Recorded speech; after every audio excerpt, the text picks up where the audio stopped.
My parents skipped my graduation, calling my sleepless nights pointless. They chose a cosmetic launch party instead, leaving me alone in a sea of celebrating families. But days later, a $35 billion company called offering $3 million for an algorithm I built in my bedroom, along with a vice president title. Suddenly, my mother called, demanding an emergency family meeting to force me to sign away my financial freedom. I showed up, but I did not bring my checkbook. I brought a file that would destroy their perfect lives. I am Valerie, 33 years old, and my entire life was defined by the 4 empty folding chairs in the third row of the university auditorium. As the commencement speaker congratulated the graduating Master of Business Administration class, the cheers of proud parents echoed off the vaulted ceiling. I sat perfectly still, clutching my expensive piece of paper, staring at the empty spaces where my family was supposed to be. Before I continue this story, let me know where you are watching from in the comments below. Hit like and subscribe if you have ever had to watch the people who should love you most choose someone else over you. The vibration of my phone in my graduation gown pocket broke my focus. It was a text message from my mother, Brenda. "We are at Chelsea's cosmetic launch. The venue is gorgeous and the press is everywhere. Your ceremony is pointless anyway, since you just push papers in a cubicle. Catch an Uber home. I am busy tonight." I did not cry. I had stopped crying over my mother's casual cruelty years ago. I simply locked my phone and joined the procession out of the hall. The air outside was thick with the suffocating humidity of early summer. While my classmates hugged their cheering relatives and posed for photographs with massive bouquets of flowers, I walked alone toward the overflow parking lot, where my beat-up sedan was parked. I slid into the driver's seat, the torn upholstery scratching against my bare legs. As I waited for the ancient air conditioning to kick in, I opened my phone again. The screen illuminated a newly posted video on social media from my brother-in-law, Marcus. Marcus is an investment broker, a charismatic African-American man who prides himself on his designer suits and high-end watches. He had married my younger sister Chelsea 3 years ago, immediately adopting my parents' habit of treating me like an invisible, incompetent servant. The video showed Marcus standing next to a gleaming, brand-new luxury sports car. His arm was wrapped tightly around Chelsea, who was posing flawlessly in a custom silk dress. "Proud of my Queen Chelsea for securing her second Porsche," Marcus had written across the screen. "Thanks to the in-laws for the 50% down payment. We are celebrating big tonight." I stared at the screen, my grip tightening on the steering wheel. Chelsea's luxury cosmetic brand had been bleeding money for months, a fact she desperately tried to hide behind expensive marketing events and constant social media bragging.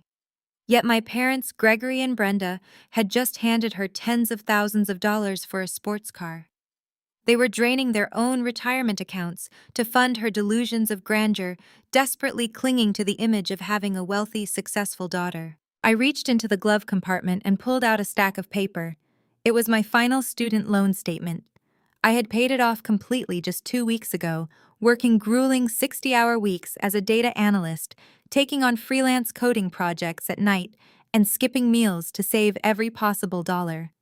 I had asked my parents for a small loan during my first semester when my rent was unexpectedly raised. My father had laughed in my face, telling me that real adults do not beg for handouts. Yet here he was buying his golden child a second luxury vehicle. I tossed the statement onto the passenger seat, taking a deep breath to steady my racing heart. I was not going to let their toxic favoritism break me today. I had spent 5 years sacrificing my sleep, my social life, and my sanity to build something real. I had developed a predictive risk assessment algorithm, an artificial intelligence model designed to foresee catastrophic financial market shifts before they happened. I had poured every ounce of my frustration and intellect into that code, treating it as my only ticket out of the suffocating shadow of my family. Suddenly, my phone rang. The caller identification showed a New York area code. I cleared my throat, pushing the disappointment down, and answered professionally. "Is this Valerie?" The voice on the other end was deep and authoritative. Speaking, I replied, "Valerie, this is Victor. I am the Chief Executive Officer of Apex Global." My breath caught in my throat. Apex Global was a $35 billion financial conglomerate. They were the biggest player in the industry, the kind of company that dictated market trends globally. I had sent a limited demonstration of my algorithm to their tech acquisition department 3 months ago, hoping for a low-level engineering interview.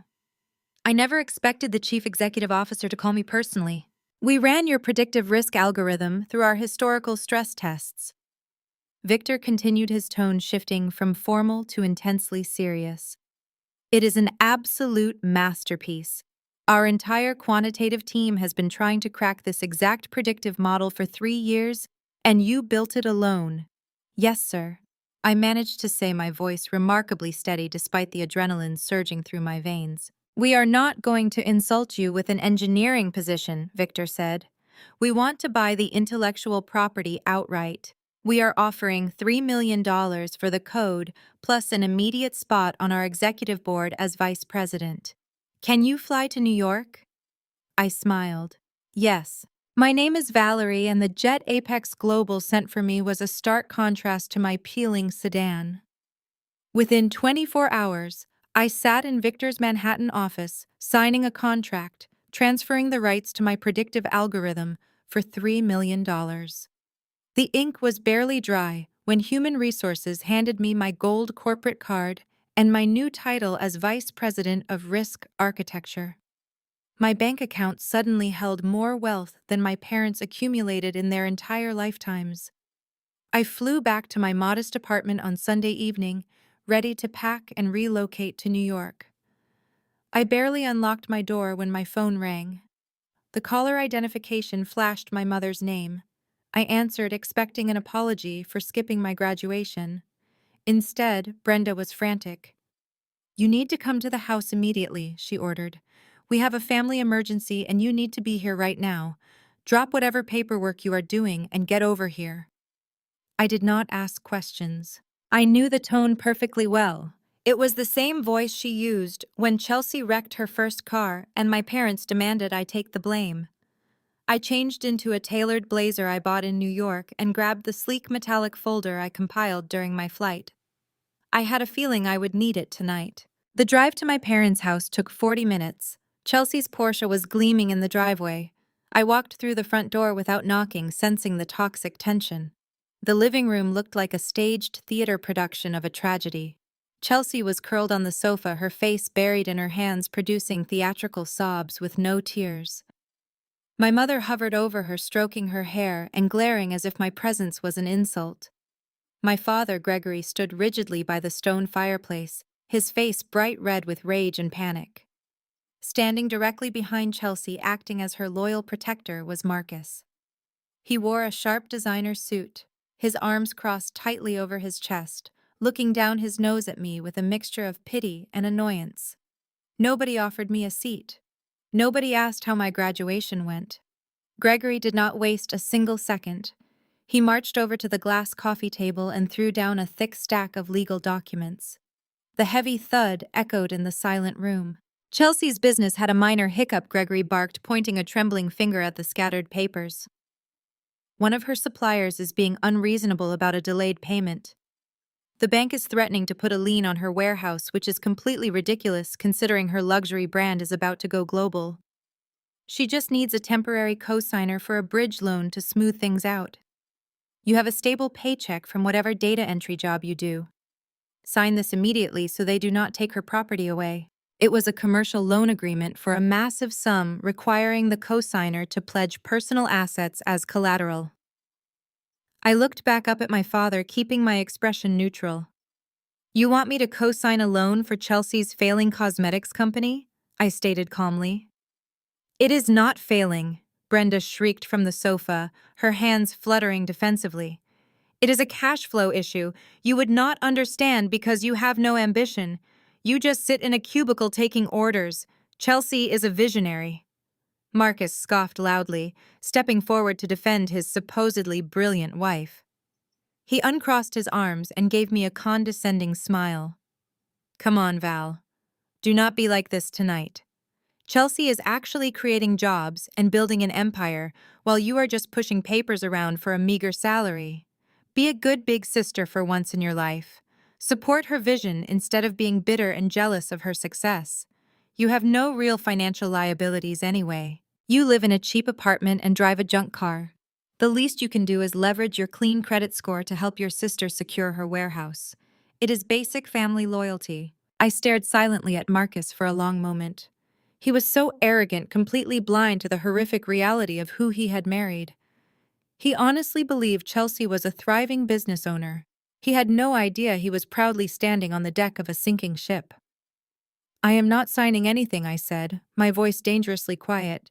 My credit score is not a safety net for Chelsea's financial incompetence. Gregory's face shifted from red to a purple. How dare you speak to your sister that way? He roared, stepping toward me with his fists clenched. You owe this family everything. We let you live under our roof during college. We put a roof over your head while you wasted electricity on your useless coding projects. You owe us this signature right now. I did not back away an inch. I paid you rent every single month I lived here. I fired back, meeting his furious gaze without blinking. I paid for my own tuition by working 2 jobs while you fully funded Chelsea's useless degree and her lavish lifestyle. I owe you absolutely nothing.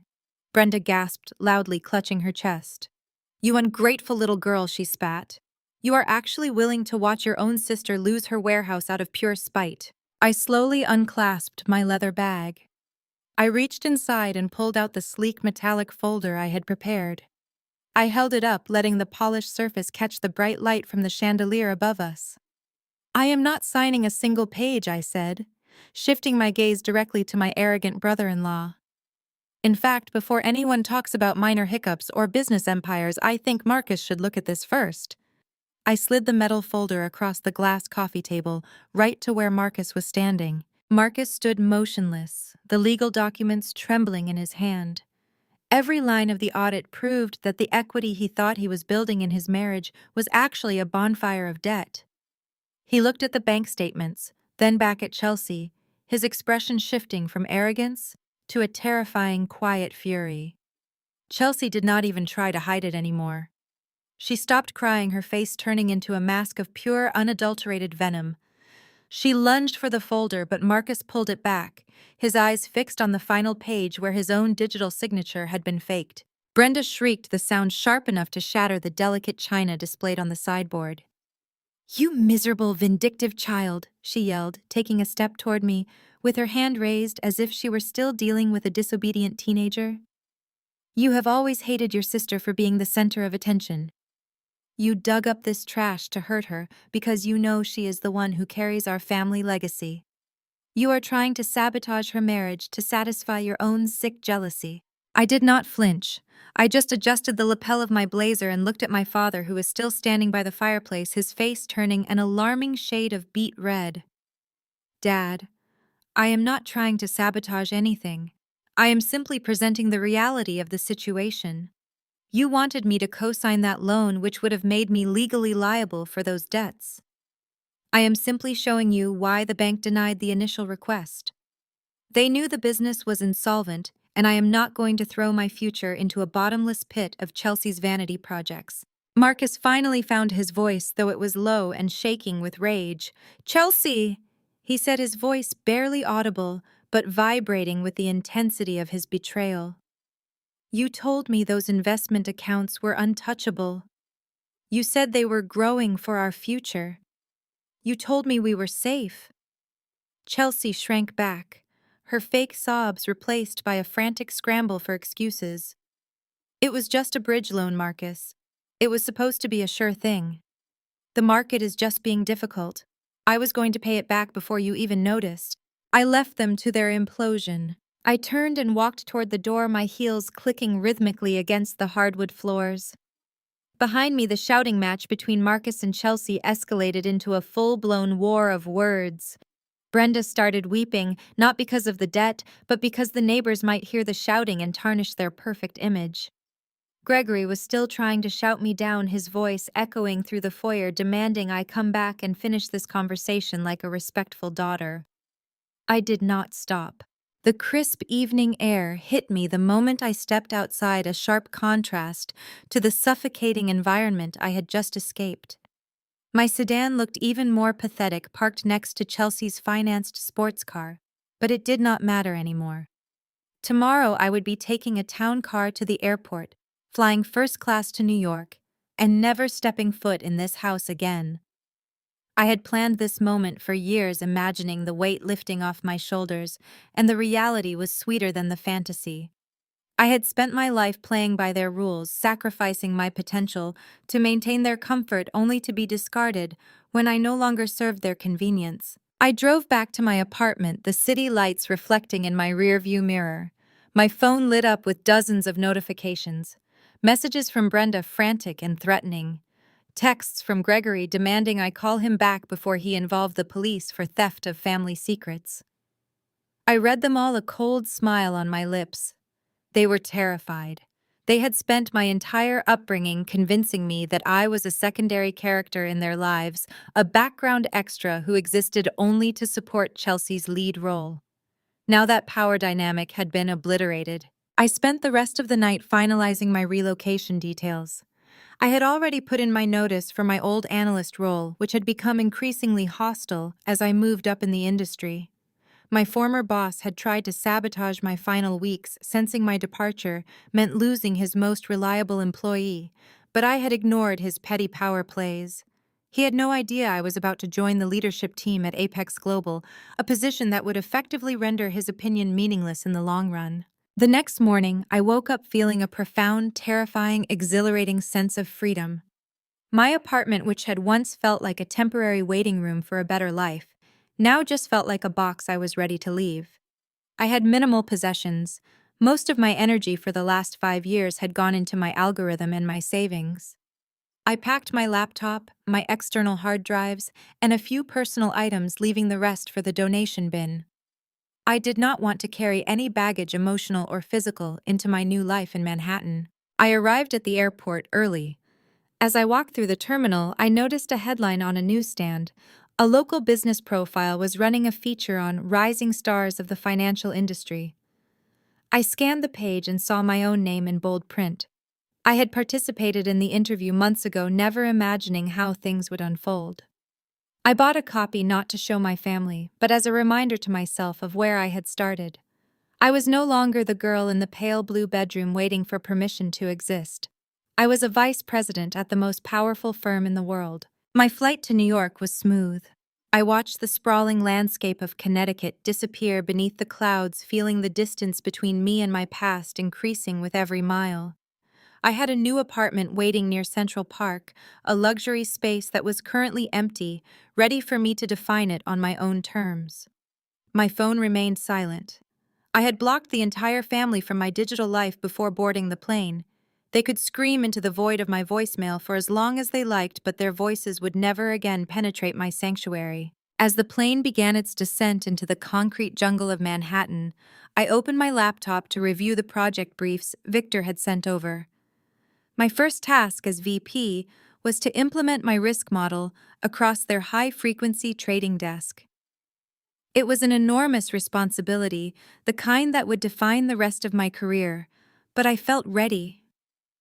The training I had received at home, the constant need to anticipate my parents' reactions, the necessity of navigating their unpredictable moods, the discipline of hiding my true potential had ironically prepared me for the cutthroat world of international finance. I stepped off the plane, inhaling the chaotic electric energy of the city.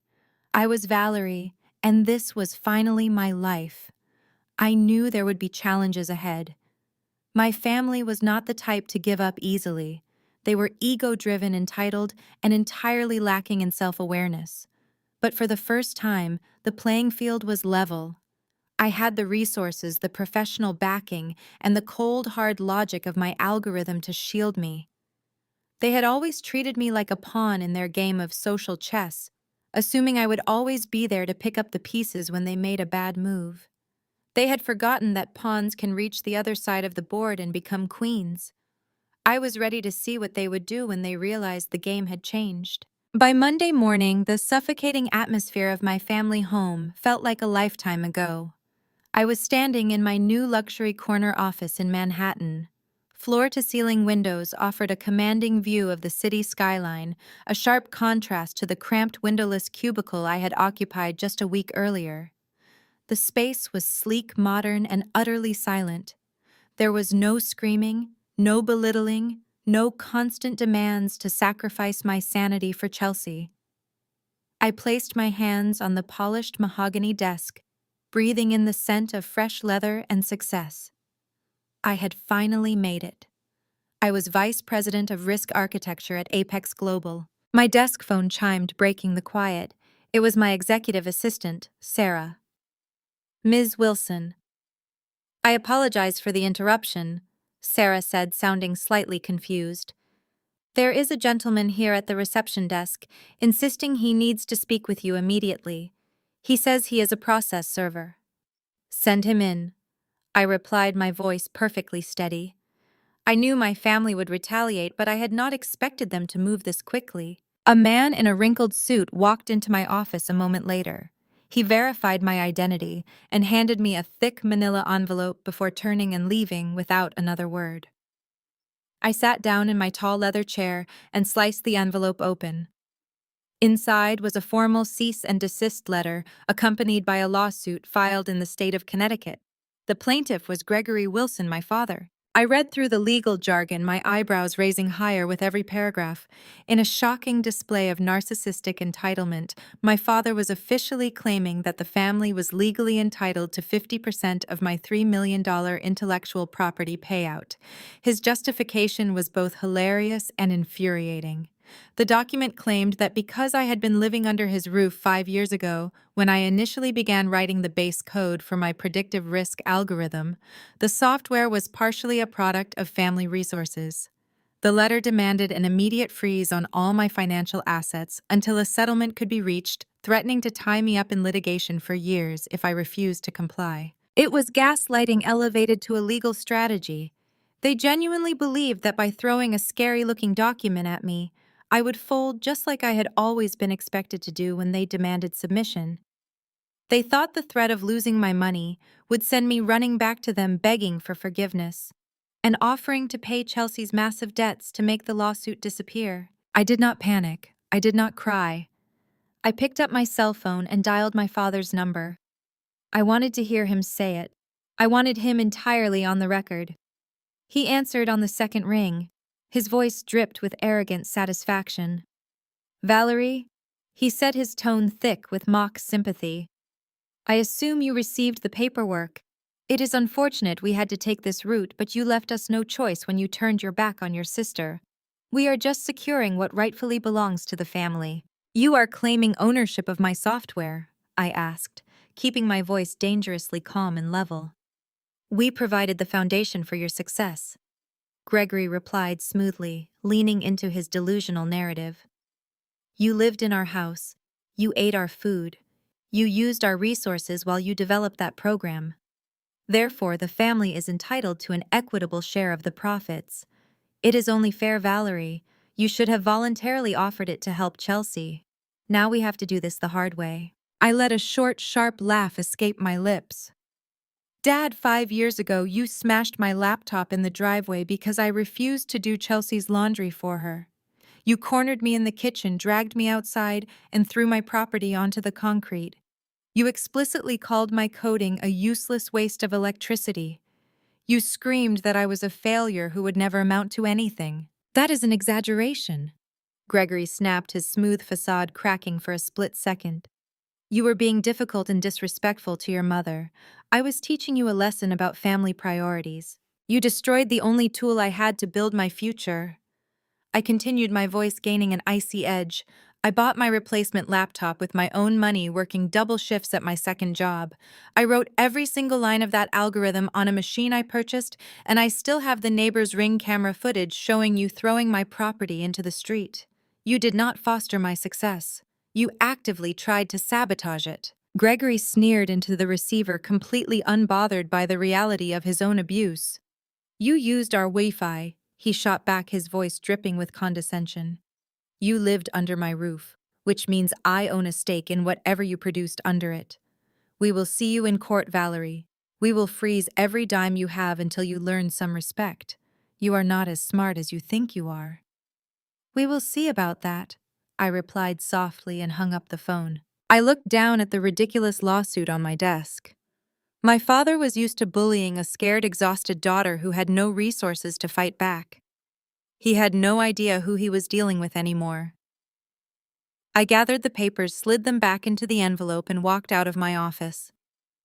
I forwarded the letter to the extremely ruthless corporate legal team at Apex Global. The Apex legal department did not just squash Gregory's frivolous lawsuit, they annihilated it.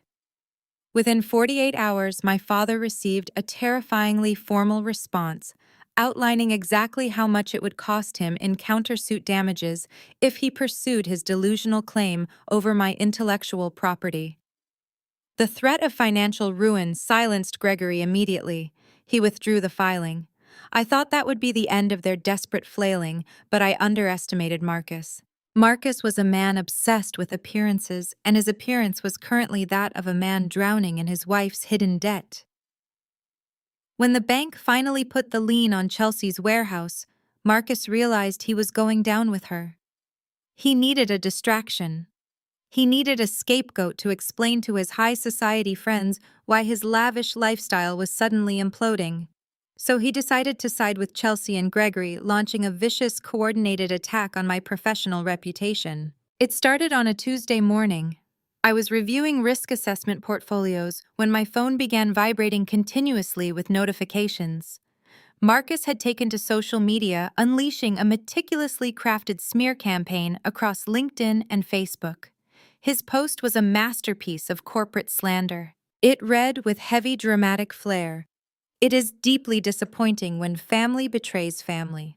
My sister-in-law, Valerie Wilson, recently secured a vice president position at Apex Global by stealing family trade secrets.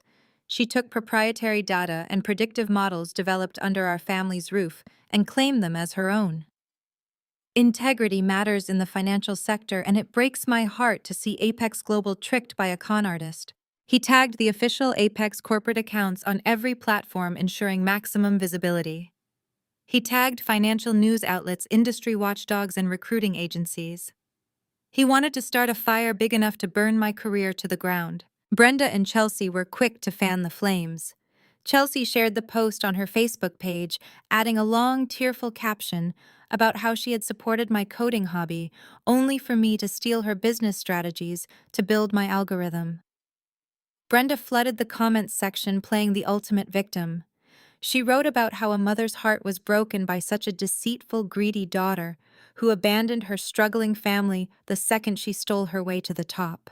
The posts gained traction with alarming speed. People loved a corporate scandal, especially one involving a newly minted female executive at a $35 billion conglomerate. My inbox filled with messages from confused colleagues. My assistant Sarah looked terrified when she brought me my morning coffee. Then the inevitable happened. The internal line on my desk rang. It was Victor's secretary informing me that the chief executive officer requested my presence in his office immediately. I walked down the long glass-walled corridor of the executive floor. The murmurs of analysts and directors faded as I passed. I knew what they were whispering about. In the corporate world, an accusation of intellectual property theft, even a baseless one, was a radioactive stain. It could end a career before an investigation even began. Victor was standing by his massive window when I entered. The head of public relations, a sharp woman named Elena, sat on the leather sofa. Next to her was the lead corporate counsel, a man whose resting expression was a scowl. Victor turned to face me. The screen of his massive desktop monitor was displaying Marcus's viral LinkedIn post. "Valerie," Victor said, his voice grave. "We have a massive public relations nightmare unfolding. This post is gaining thousands of impressions per hour. Financial blogs are already calling our press office for a comment. They are asking if Apex failed to properly vet the software we just purchased for $3 million. Elena leaned forward, her hands clasped tightly. "Accusations of stolen trade secrets are highly damaging," she said. "The board is demanding answers. We need to know exactly what your family is talking about. Are there any shared patents? Did you use any of their hardware or proprietary data to build this risk model?" They expected me to be terrified. They expected tears, panic, and desperate apologies. I felt absolutely none of those things. I felt a cold, sharp clarity. "May I use your computer, Victor?" I asked calmly. Victor blinked, surprised by my absolute lack of emotion, but he stepped aside and gestured to the keyboard. I walked around the massive desk and opened a new secure browser window. I did not waste time defending myself with words. I let the data speak for itself. I logged into my encrypted cloud server, utilizing a dual authentication bypass I had set up for emergencies. I navigated straight to the source code repository for my predictive algorithm. I pulled up the root directory and projected the master log onto the large presentation screen on the wall so everyone in the room could see it clearly. "This is the complete version history of the algorithm you purchased," I explained, pointing to the scrolling lines of code. "Every single keystroke, every edit, and every compilation is recorded here." I highlighted the earliest Git commits. I directed their attention to the metadata attached to the files. As you can see by these timestamped encrypted commits, the base architecture of this software was initiated exactly 3 months after I moved out of my parents' house. I opened the hardware diagnostic logs attached to the code. Furthermore, you will see the MAC address and the IP address logged on every single entry. This code was written entirely on a custom-built machine I purchased myself, utilizing a secure network located at my personal apartment miles away from my family. I have the receipts for the hardware, and I have the digital footprint proving that not a single line of this code ever touched a network or a device owned by Gregory, Chelsea, or Marcus. There are no family trade secrets. They do not even know what a predictive algorithm is. The room fell dead silent as the executives stared at the undeniable hard-coded proof on the screen. The tension evaporated, replaced by a fierce, calculating energy. Victor let out a low whistle. "They are lying," he stated, shaking his head. "They are openly lying on a public forum to defame an executive of this firm." Elena stood up, her eyes flashing with professional, ruthless intent. "This is textbook defamation," she said. "It is libel, and it is actively harming the reputation of Apex Global. We will issue a devastating counterstatement immediately. We will bury that post under a mountain of facts." The corporate counsel was already pulling out his phone. "I will draft a lawsuit against this Marcus character for tortious interference and defamation. We will bankrupt him by Friday." I closed the browser and stepped away from the desk. I looked at the three of them, feeling a surge of pure power. I had spent my entire life letting other people fight my battles, hiding away to avoid conflict. Not today. "Stop!" I said, my voice cutting through their rapid-fire planning. "I appreciate the swift action, but do not send the lawyers yet. Do not issue a press release." Victor frowned, looking at me with deep confusion. "Valerie, we cannot just let them drag your name through the mud. We have to respond. We will respond," I said, a slow, dangerous smile spreading across my face. "But a press release is too easy. A lawsuit is too quiet. They want attention. They want to be seen as the wealthy, victimized elite. Let me handle them. I want to invite them to our annual leadership gala." Victor stared at me, a slow, predatory grin replacing his initial shock. Elena, the head of public relations, leaned back into the leather sofa and crossed her arms, her eyes shining with professional approval. "A public execution," she murmured softly. "I like it." The corporate counsel merely nodded his fingers, flying across his phone screen to halt the immediate lawsuit filings he had been drafting. I explained my strategy to them. I did not just want my family silenced with a quiet settlement or a gag order. I wanted them fully exposed, surrounded by the exact echelon of wealth, power, and prestige they had spent their entire lives pretending to belong to. I wanted their own towering delusion to be the instrument of their undoing. But first we needed to set the trap. The Apex legal department did not completely hold their fire. They simply changed their ammunition. Within 48 hours of Marcus posting his viral smear campaign, a specialized courier arrived at my parents' house and at Marcus's downtown brokerage firm simultaneously. They did not receive a standard polite cease and desist. They received a blistering 70-page draft of a countersuit crafted by lawyers who billed thousands of dollars an hour. The charges were terrifying: defamation, extortion, tortious interference, and corporate sabotage. The legal document systematically dismantled their lies, attaching the encrypted timestamp logs of my algorithm and the MAC address of the laptop I had purchased myself. But the true killing blow was directed entirely at Marcus. Apex Global's attorneys explicitly stated their intent to subpoena his brokerage firm, threatening to drag his employers into a highly publicized, multi-million-dollar liability suit for allowing an employee to utilize their corporate network to conduct targeted defamation against a rival financial institution. The letter made it explicitly clear that Apex would not stop until Marcus was barred from trading and financially ruined. The reaction was instantaneous. I watched from my office monitor as Marcus's LinkedIn posts vanished into thin air. Chelsea's tearful Facebook diatribes were deleted so quickly it was as if they had never existed. The sudden digital silence from their end was deafening. I could vividly imagine the chaotic scene unfolding at my parents' house. Gregory pacing the living room, his face purple with high blood pressure, while Marcus frantically called his own meager legal contacts, only to be told that fighting a $35 billion conglomerate would result in personal bankruptcy before the case even saw a courtroom. They were terrified, backed into a corner of their own making, sweating over the very real prospect of absolute financial annihilation. Just as their panic reached a boiling point, I delivered the Trojan horse. A second courier pulled into my parents' driveway the very next morning, carrying a heavy platinum-embossed envelope sealed with the Apex Global corporate crest. Gregory, likely expecting another legal threat or a court summons, probably opened it with trembling hands. Instead of a lawsuit, he pulled out 4 thick metallic VIP passes. They were exclusive invitations to the Apex Global Annual Leadership Gala, explicitly addressed to Gregory, Brenda, Chelsea, and Marcus. The accompanying letter, printed on heavy linen paper, was brief and deliberately vague.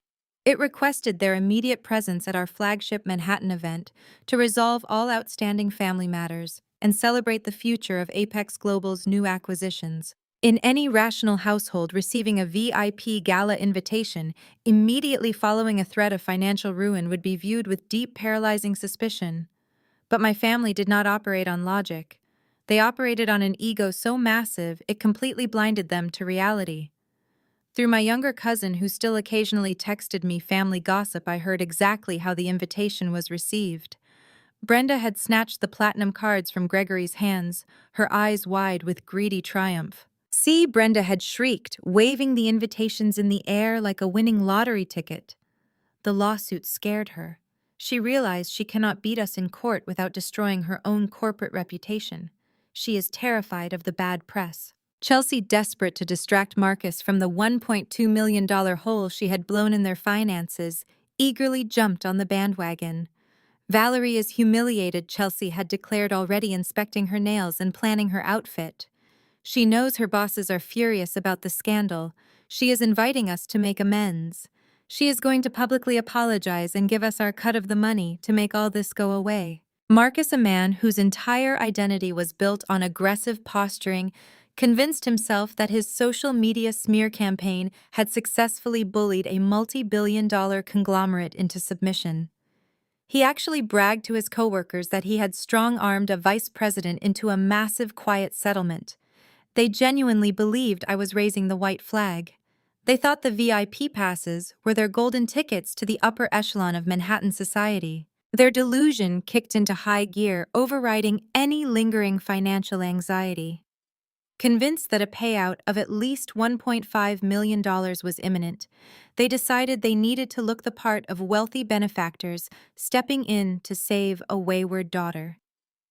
Chelsea, completely ignoring her looming commercial warehouse foreclosure, maxed out her remaining credit limit on a custom beaded designer gown. Brenda spent a small fortune on a trip to a high-end salon and purchased a diamond necklace she claimed was a necessary investment for networking with Manhattan billionaires. Gregory and Marcus both bought custom-tailored tuxedos, convinced they would be shaking hands with titans of industry by the end of the night. To complete their opulent fantasy, they refused to take a train or fly commercial into the city. Instead, Gregory rented a stretch limousine for the entire weekend, stocking it with expensive champagne they absolutely could not afford. They were operating under the absolute certainty that they were about to walk into an opulent ballroom, accept a massive apology check, and bask in my public subjugation. They had no idea they were walking straight into an execution. The oversized stretch limousine pulled up to the curb outside the Pierre Hotel, looking entirely out of place among the sleek, understated town cars and private sedans of Manhattan's financial elite. The valet opened the door, and my family spilled out onto the red carpet like a clown car at a circus. Gregory stepped out first, adjusting the lapels of a tuxedo that was trying far too hard to look expensive. Brenda followed, draped in heavy rhinestones and a suffocating cloud of department store perfume. Then came Chelsea and Marcus, radiating a toxic cocktail of arrogance and desperate financial ruin. They glided past the velvet ropes, flashing their VIP passes at the security detail with exaggerated importance. The Apex Global Leadership Gala was the most exclusive corporate event of the year, a room filled with billionaires, tech innovators, and hedge fund titans. My family walked in acting as if they owned the building. From the elevated VIP balcony, I watched the absolute train wreck unfold. I stood quietly in the shadows of a massive floral arrangement, sipping sparkling water. I wore a custom-tailored razor-sharp charcoal suit. There were no sequins, no flashy logos, no desperate attempts to prove my net worth. Real power in this room was completely silent, a concept my family had never understood. Down below, they were a blaring siren of insecurity. Marcus wasted absolutely no time. He abandoned Chelsea by the coat check and dove headfirst into a crowd of Apex executives. I watched in mild amusement as he cornered our chief financial officer, a man who managed a budget larger than the GDP of several small countries. Marcus thrust his hand out, forcing a handshake before digging into his jacket pocket and aggressively passing out his business cards. He was loudly pitching his mid-tier suburban brokerage firm to men who bought and sold entire corporations before breakfast. The executives exchanged bewildered, polite glances, holding Marcus's cheap card stock like it was contaminated before discreetly dropping it onto passing waiter trays. Marcus noticed none of this, grinning wildly as he moved to his next victim, convinced he was securing wealthy clients to save his sinking ship. Chelsea was faring no better near the Champagne Tower. She had cornered a group of quantitative analysts and was loudly dominating the conversation. Her voice echoed over the smooth jazz playing in the background. "Yes, my genius sister is the guest of honor tonight," Chelsea bragged, taking a massive gulp of champagne. "But obviously you do not build a $3 million predictive algorithm out of thin air." She had a lot of help. My husband and I provided the intellectual foundation for her work. We are practically co-founders. She is actually going to honor our family investments during her keynote speech tonight. It is going to be a very lucrative evening for us. The analysts simply stared at her, their expressions a mix of confusion and secondhand embarrassment. They knew exactly who I was and exactly how my algorithm worked. They also knew that the woman in the overly beaded rented gown, babbling about intellectual foundations, did not even understand basic calculus. I took another sip of my sparkling water, watching them dig their own graves in a room full of people who could ruin them with a single phone call. They were so blinded by their own narcissism that they could not sense the predatory corporate machinery clicking into place all around them. They truly believed they had won. A sharp clatter of heels on the marble staircase pulled my attention away from the ballroom floor. Brenda had spotted me. She marched up the curved staircase, physically shoving past a regional director to reach the VIP balcony. Her face was flushed with champagne and greed. She looked me up and down, her eyes narrowing with maternal disapproval at my tailored suit. "You could have at least worn a dress," Brenda hissed, stepping uncomfortably close to my personal space. "This is exactly why people do not take you seriously, Valerie. You have no sense of occasion." I did not flinch. I did not step back. I looked at her with a calm, clinical detachment that seemed to unsettle her. Brenda pointed a manicured finger at my chest, dropping her voice into a harsh, commanding whisper. Do not you dare embarrass us tonight. We saw the VIP passes. We know you are finally ready to do the right thing and apologize for your little tantrum. When you get up on that stage, you will publicly announce the 50% transfer to your father. You will secure Chelsea's warehouse debt, and you will give Marcus the credit he deserves for fostering your career. If you try to pull any stunts, if you try to humiliate this family, you are cut off forever. We will never speak to you again. It was the exact same threat she had used since I was a teenager. The threat of abandonment. The threat of losing the family. For 33 years, that threat had kept me in line, forcing me to hand over my savings, my time, and my sanity to keep the peace. She expected me to lower my head, apologize, and frantically agree to her demands just to stay in her good graces. Instead, a slow, cold smirk spread across my face. I reached up and carefully adjusted the audio mic pack clipped to the waistband of my trousers. The green light blinked, signaling that I was connected directly to the master soundboard controlling the entire ballroom below. Oh, I replied, my voice dangerously soft and perfectly clear. I plan on giving you exactly what you deserve tonight, Mom. Brenda's smug expression faltered for a fraction of a second, a tiny flicker of doubt piercing her delusion. Before she could demand an explanation, the ballroom lights dimmed, and the heavy, booming voice of Victor, the Apex Global CEO, echoed through the state-of-the-art sound system. Ladies and gentlemen, Victor announced, the crowd immediately falling into a respectful hush. Please direct your attention to the main stage. I turned my back on my mother, leaving her standing alone in the shadows of the balcony, and walked toward the spotlight. I descended the grand staircase with deliberate, measured steps. The ballroom of the Pierre Hotel was a sea of bespoke tuxedos and designer gowns, a gathering of 500 of the most ruthless and brilliant minds in global finance. Victor stood at the podium on the main stage, his voice projecting absolute authority as he commanded the room's attention. He spoke of innovation, of Apex Global's aggressive expansion into predictive risk modeling, and of the staggering $3 million acquisition that had made it all possible. Then he raised his hand toward me. Ladies and gentlemen, Victor announced, please welcome our newest Vice President and Chief Architect of Risk Analytics, Valerie Wilson. The applause was thunderous, echoing off the gilded ceiling as I approached the stage.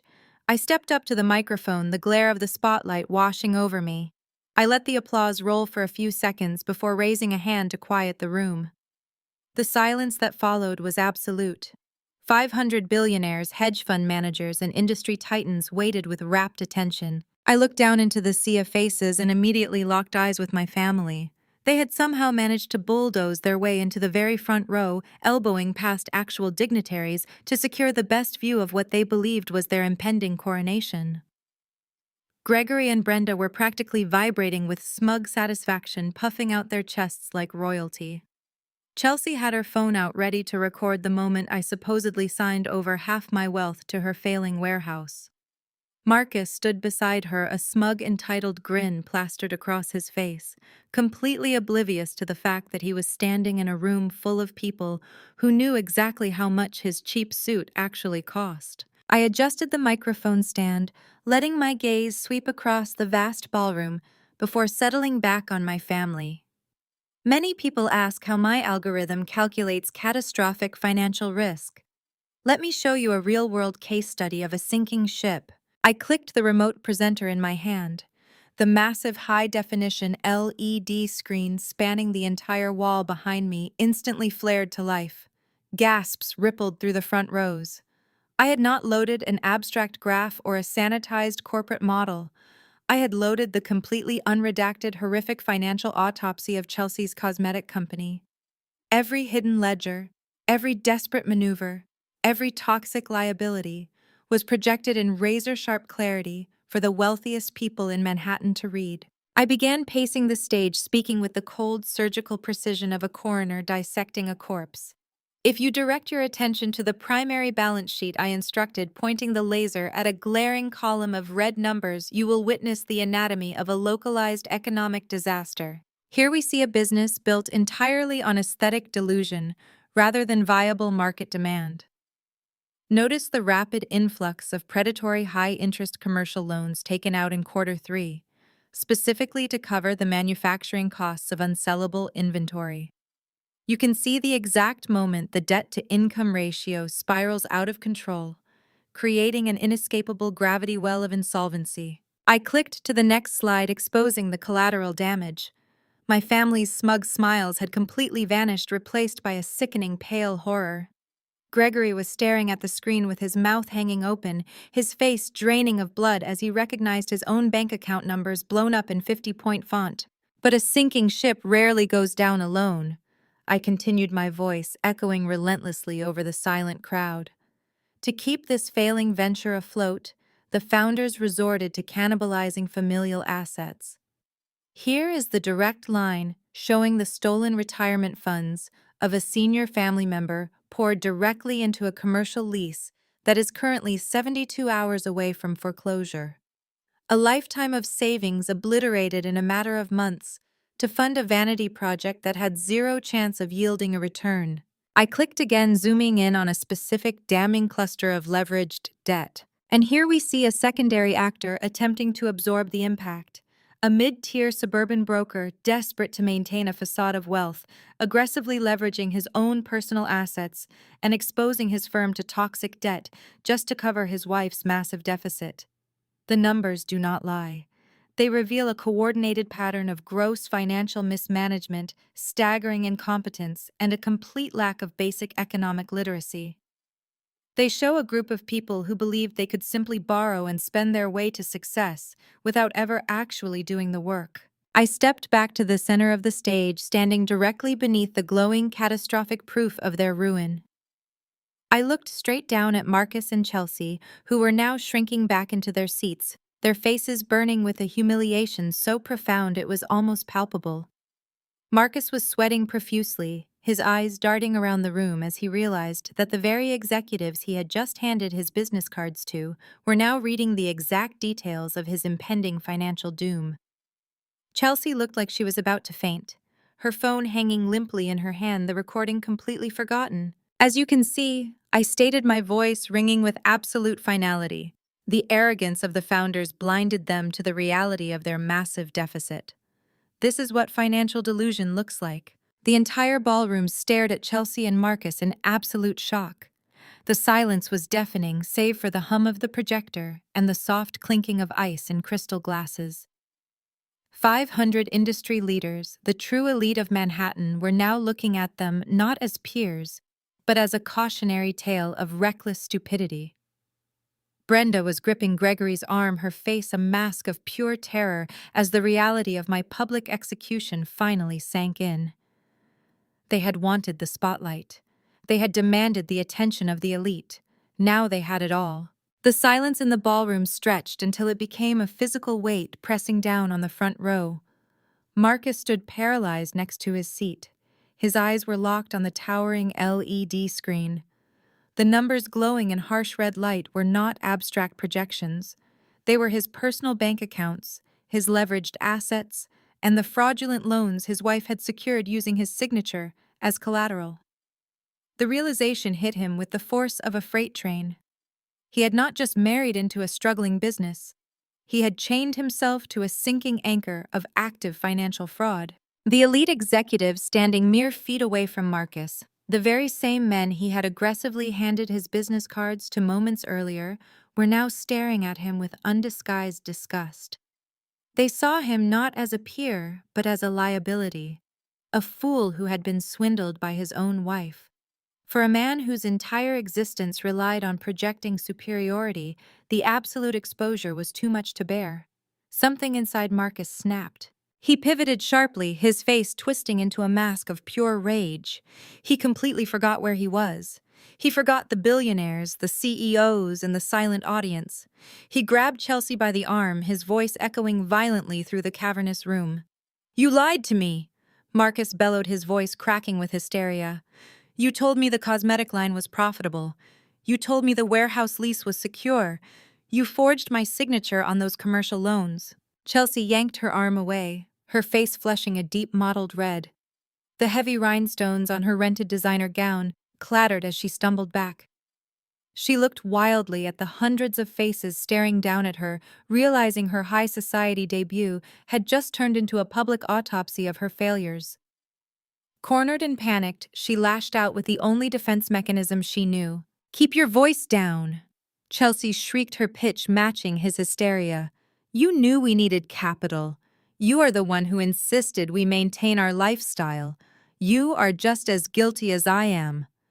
"I am bankrupt because of you," Marcus roared back, stepping into her space. "You ruined me. You stole from my firm. I am going to lose my license because of your incompetent vanity project." Chelsea did not back down. Instead, she raised her hand and delivered a sharp, resounding slap across Marcus's face. The sharp crack echoed through the silent ballroom, causing several nearby hedge fund managers to physically recoil. Gregory jumped up from his chair, his custom-tailored tuxedo suddenly looking entirely ridiculous on a man engaged in a public brawl. He shoved himself between his daughter and his son-in-law, his chest puffed out in a desperate attempt to assert the authority he no longer possessed. "Do not you ever raise your voice to my daughter," Gregory shouted, jabbing a thick finger into Marcus's chest. "This is a family matter. We will handle this at home. Keep your mouth shut before you embarrass us further." Marcus let out a manic, breathless laugh. "Embarrass us? We are standing in a room full of the most powerful people in Manhattan, and your other daughter just broadcasted our financial ruin on a 50-foot screen. We are already destroyed, Gregory. And it is your fault for raising a spoiled, incompetent liar." Brenda grabbed Gregory's arm, pulling frantically at his sleeve. "Gregory, stop it!" she pleaded, her voice a desperate, reedy whine. "Everyone is watching us. We need to sit down. We need to act like we belong here." But the illusion of belonging was dead and buried. The argument devolved into a vicious, overlapping shouting match. Marcus cursed at Chelsea for her fraud. Gregory threatened to ruin Marcus. Chelsea screamed at both of them for ruining her night. They were a writhing, chaotic knot of suburban dysfunction, completely oblivious to the sleek, synchronized movement happening at the edges of the room. Apex Global did not employ bouncers. They employed elite, highly trained private security professionals who operated with absolute discretion and ruthless efficiency.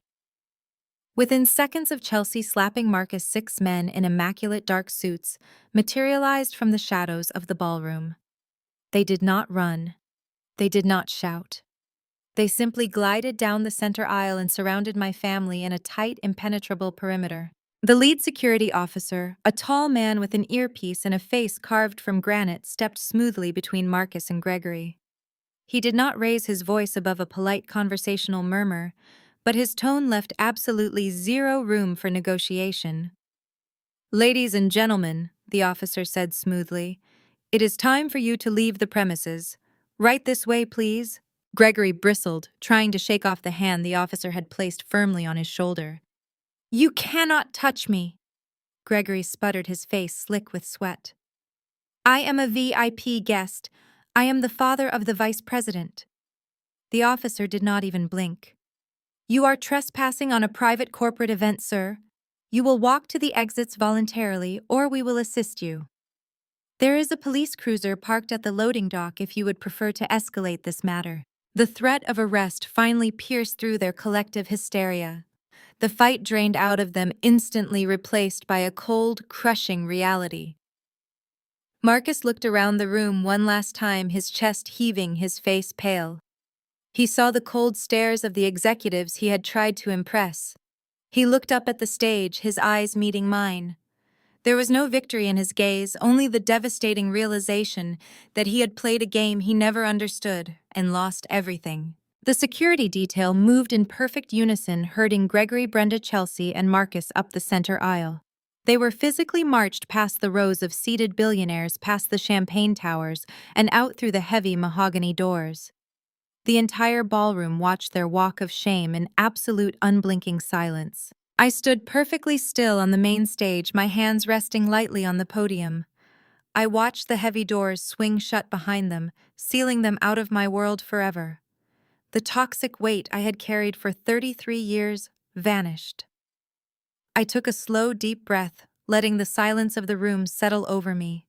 I reached for my glass of sparkling water, took a small, elegant sip, and placed it back on the podium.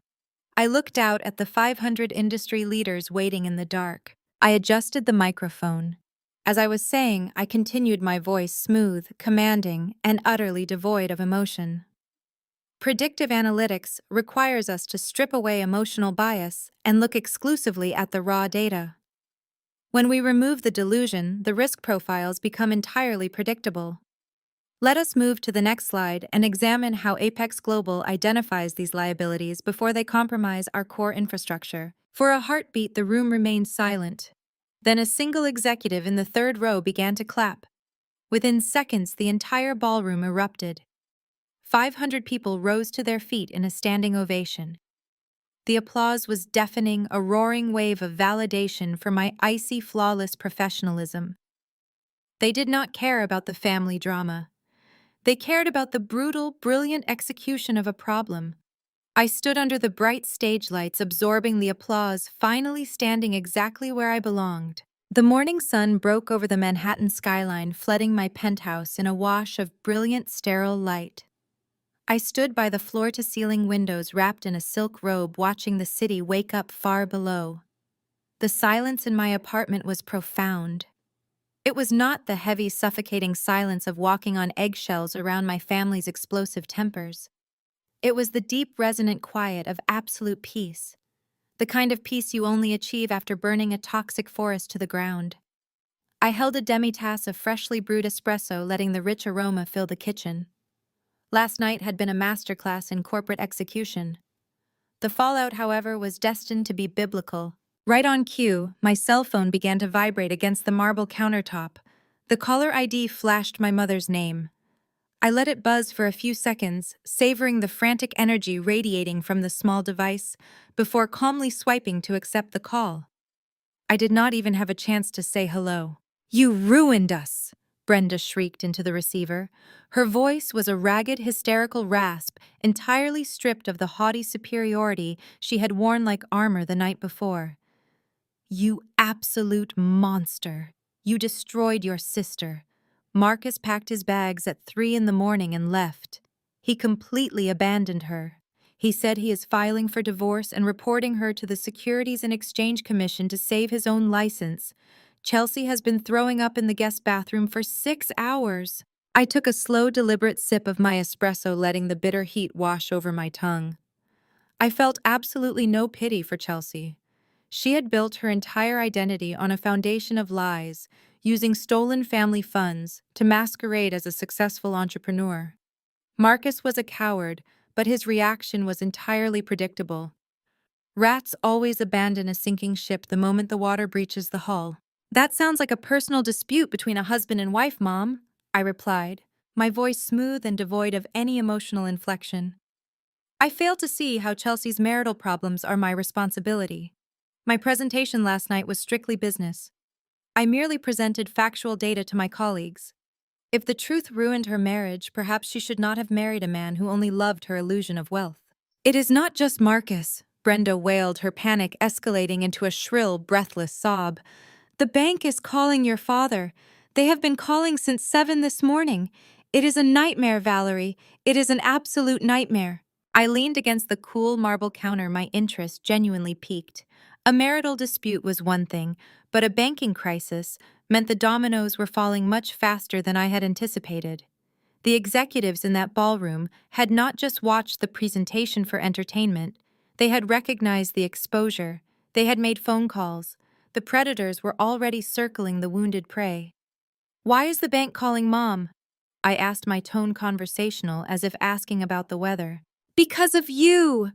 Brenda screamed, her voice cracking under the strain. "Because you put all those numbers on that massive screen. You exposed Chelsea's warehouse debt to every major investor in the city. The creditors panicked. They triggered an immediate review of all associated assets to check for cross-contamination. They flagged Gregory's accounts. They flagged everything." I waited, letting the silence stretch over the line. I knew Chelsea had drained her own accounts, but Gregory was usually incredibly protective of his personal wealth. He was arrogant, but he was also fundamentally selfish. For the bank to be calling him directly, the exposure had to be catastrophic. "What did he do, Mom?" I pressed, keeping my voice icy and precise. "He was trying to help her," Brenda sobbed, the sound pathetic and utterly defeated. "He was just trying to protect his little girl. When Chelsea could not secure any more commercial loans for that stupid cosmetic manufacturing run, the suppliers threatened to seize her existing inventory. Gregory panicked. He wanted to maintain the family image. He could not bear the thought of Chelsea failing publicly." "Get to the point, Brenda." "He took out a second mortgage." She confessed, the words tumbling out in a rush of shame and terror. "He illegally leveraged the family home to cover her manufacturing costs. He forged some of the asset declarations to push it through faster. He thought Chelsea was going to turn a massive profit this quarter. He thought he could pay it back before anyone noticed the discrepancy. But the creditors saw your presentation. They saw the debt ratio. They pulled the trigger on the clauses. They are foreclosing on the house, Valerie." The sheer magnitude of Gregory's stupidity hung in the air. He had gambled the roof over their heads to fund a doomed vanity project entirely driven by his need to project a fake aura of generational wealth. He had committed active financial fraud, risking federal charges just to keep Chelsea playing pretend. Now the bill had come due. He had handed the bank the deed to his life, and I had just handed them the magnifying glass. "The bank is demanding immediate repayment of the entire balance." Brenda wept, her voice devolving into a frantic begging whine. "They are taking everything. They are freezing the accounts. We are going to be on the street, Valerie. Your father is having chest pains. Chelsea is completely catatonic. You have $3 million from that acquisition. You are a vice president now. You have to save us. You have to wire the funds today. Please, Valerie, you are our only hope." I stood looking out over the sprawling, glittering expanse of the city. I thought about the decades of emotional abuse.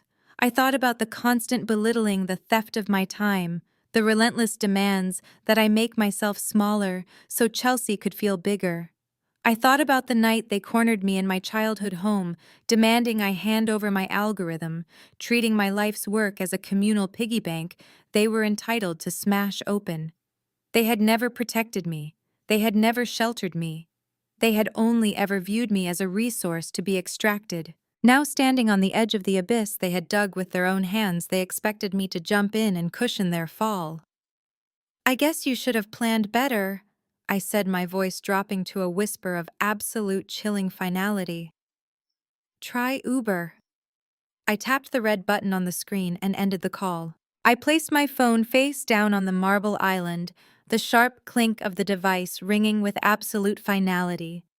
The morning sun continued to climb over the Manhattan skyline, casting long golden shadows across the pristine hardwood floors of my penthouse.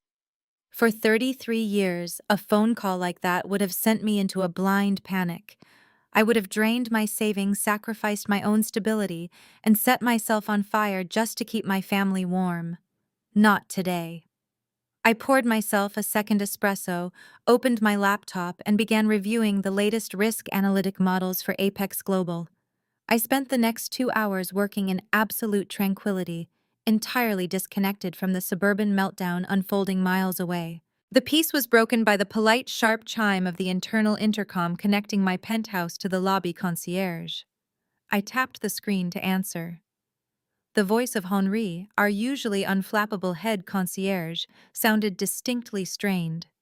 "Miss Wilson, I apologize for the intrusion," Henri stated, his tone carefully maintaining its professional polish. "There is a woman in the lobby causing a severe disturbance. She claims to be your sister and is demanding immediate access to your residence." I raised an eyebrow and switched the intercom to access the lobby security feed. The high-definition camera displayed a scene of absolute unhinged chaos. Chelsea had actually made the trip. She was completely unrecognizable from the arrogant woman dripping in rhinestones at the Pierre Hotel just hours prior. Her hair was a tangled, greasy mess. She wore yesterday's sweatpants and a stained designer hoodie, her face puffy and streaked with leftover mascara. She was leaning aggressively over the imported Italian marble reception desk, jabbing her finger just inches from Henri's face. Even without audio, her manic desperation was palpable. I grabbed my suit blazer and headed for the private elevator, watching the live feed on my phone as I descended. As the elevator glided silently down the 60 floors, I patched into the lobby audio. Chelsea's shrill, hysterical voice flooded the small cabin. "Do you know who I am?" Chelsea screamed, slapping her palm flat against the marble desk. "I am the sister of the Apex Global Vice President. She owes me everything. I need to go up there right now, and I am not leaving until she writes me a blank check. The bank is stealing my house today." Henri stepped back slightly from her aggressive posture, his hands raised in a calming gesture. "I am sorry, ma'am, but Miss Wilson has not authorized any guests. I must ask you to lower your voice or leave the premises immediately." The suggestion of leaving was the spark that ignited Chelsea's remaining shreds of sanity. She completely lost her grip on reality. She let out a guttural shriek and spun around, grabbing a massive imported floral arrangement resting on a sleek glass pedestal nearby. With a violent two-handed shove, she pushed the entire display over. The heavy crystal vase shattered against the pristine lobby floor with a deafening crash, sending water-fragmented glass and white orchids exploding across the walkway. Henri signaled immediately. Before Chelsea could grab a brass stanchion to cause more damage, 3 building security officers descended upon her. They moved with swift, uncompromising force, pinning her arms behind her back and forcing her down onto a leather lobby sofa. She thrashed wildly, kicking her feet and screaming obscenities that echoed off the vaulted ceilings. "Call the police," Henri instructed calmly, picking up his desk phone. The polished silver doors of my private elevator slid open with a soft chime. I stepped out into the lobby wearing crisp tailored slacks and a silk blouse, looking perfectly composed and completely untouched by her chaos. The security guards looked up immediately, stepping back to give me space, though they kept a firm restraining grip on Chelsea's arms. The distant wail of police sirens was already bleeding through the heavy revolving glass doors. Chelsea stopped thrashing the second she saw me. Her chest heaved, her eyes wide and bloodshot. The arrogance was entirely gone, replaced by a raw, feral panic. "Valerie?" She gasped, struggling against the guards. "Tell them to let me go. Tell them who I am. You have to give me the money. Marcus left me. Gregory is losing the house. They are taking my warehouse. You have millions. You have to save me." I walked forward slowly, my heels clicking over the scattered orchids and shattered crystal. I stopped just out of her reach, looking down at her with the clinical detachment of a scientist observing a failed experiment. "I did not do this to you, Chelsea," I stated, my voice echoing clearly through the ruined lobby. "You did this to yourself. You forged documents. You stole retirement funds. You built a fake life on a foundation of massive predatory debt. The math simply caught up with you." Chelsea's face twisted into a mask of pure vitriolic hatred. "You stole my life," she shrieked, spit flying from her lips. "You set me up. You always wanted to ruin me because you were jealous. You are a monster." 2 NYPD officers pushed through the revolving doors, their heavy boots crunching over the broken glass. They quickly assessed the situation, pulling out a pair of steel handcuffs. They hauled Chelsea to her feet, roughly securing her wrists behind her back. "Ma'am," the taller officer said, looking at me respectfully. "The concierge stated this woman was attempting to force entry to your residence and destroyed building property. Do you want to press charges?" Chelsea stared at me, her eyes wide, suddenly realizing that the safety net was completely gone. The lifelong shield of family protection had evaporated. She was standing in handcuffs, surrounded by shattered glass and armed police officers waiting for me to save her. I looked at my sister. I saw the 29 years of entitlement, the relentless bullying, and the absolute certainty that she would never have to face the consequences of her own actions. I turned my attention back to the police officer. "I have never seen her before in my life," I replied smoothly. "She is trespassing. Process her." Chelsea's jaw dropped. The color completely drained from her face. "Valerie," she screamed, a sound of absolute unadulterated terror as the officers began to drag her toward the exit. "Valerie, please. You cannot do this. I am your sister. You cannot let them take me." I turned my back to her and walked calmly toward the concierge desk. I pulled a sleek platinum card from my pocket and slid it across the marble counter. Add the cost of the floral arrangement and the lobby cleanup to my monthly maintenance fee, Henrius instructed. And please ensure building security keeps a photo of that woman on file. She is permanently banned from the premises. Henri nodded, taking the card. Right away, Miss Wilson. Behind me, the heavy glass doors revolved, cutting off Chelsea's frantic, hysterical screams. The flashing red and blue lights of the squad car painted the lobby walls as they shoved her into the back seat. I stepped back into my private elevator, the doors sliding shut on the chaotic street below. As the cabin lifted me back toward the penthouse, Chelsea finally faced the natural consequences of her life, and I finally stepped into mine. The arrest in the lobby was merely the overture to the symphony of destruction playing out across the city. Apex Global's legal department had not simply drafted a 70-page countersuit for extortion and corporate sabotage as a scare tactic.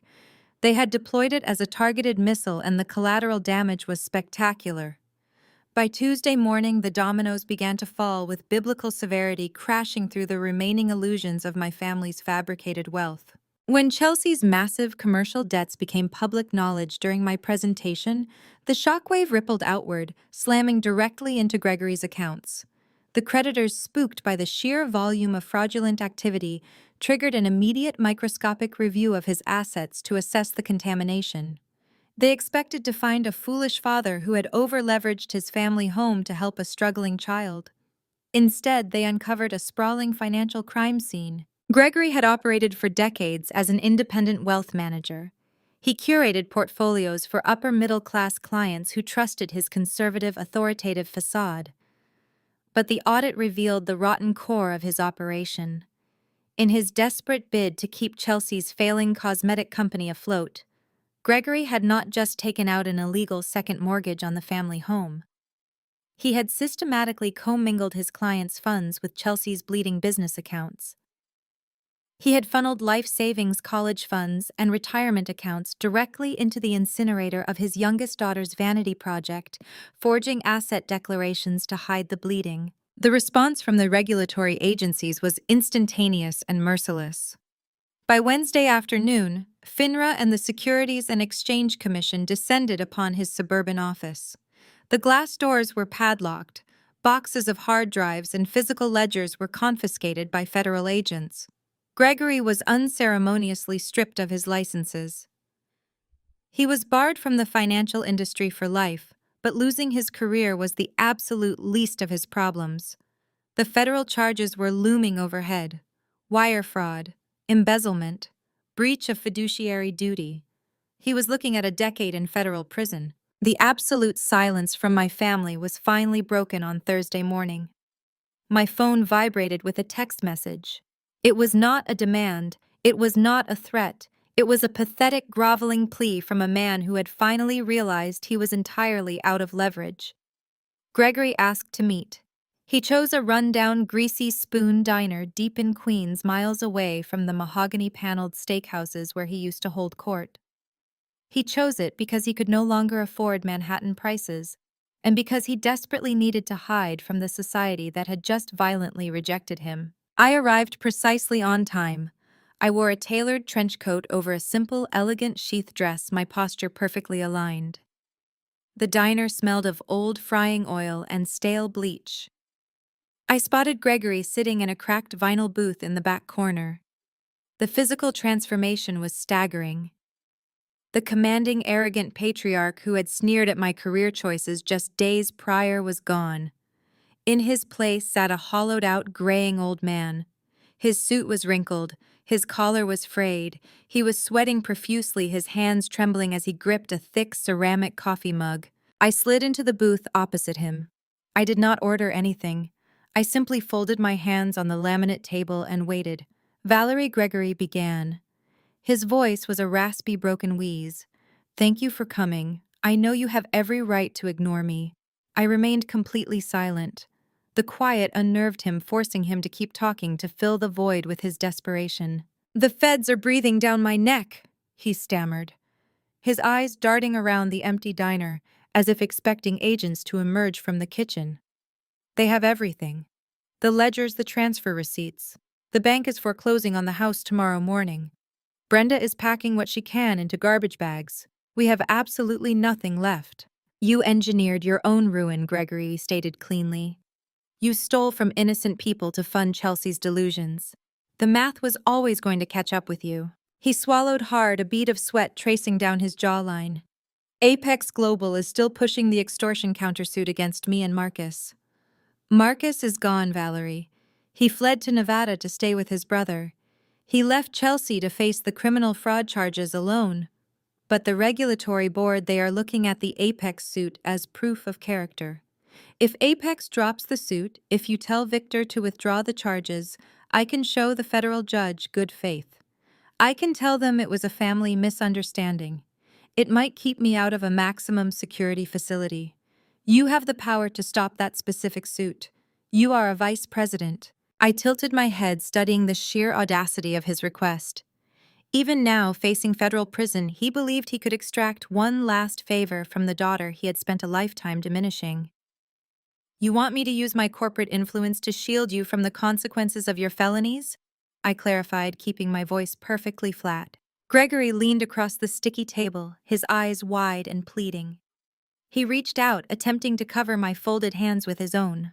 I pulled my hands back smoothly, letting his fingers land on the bare laminate. Valerie, please, he begged, his voice dropping into a conspiratorial, emotional whisper. He was attempting to deploy the ultimate manipulation, the final rewrite of our entire family history.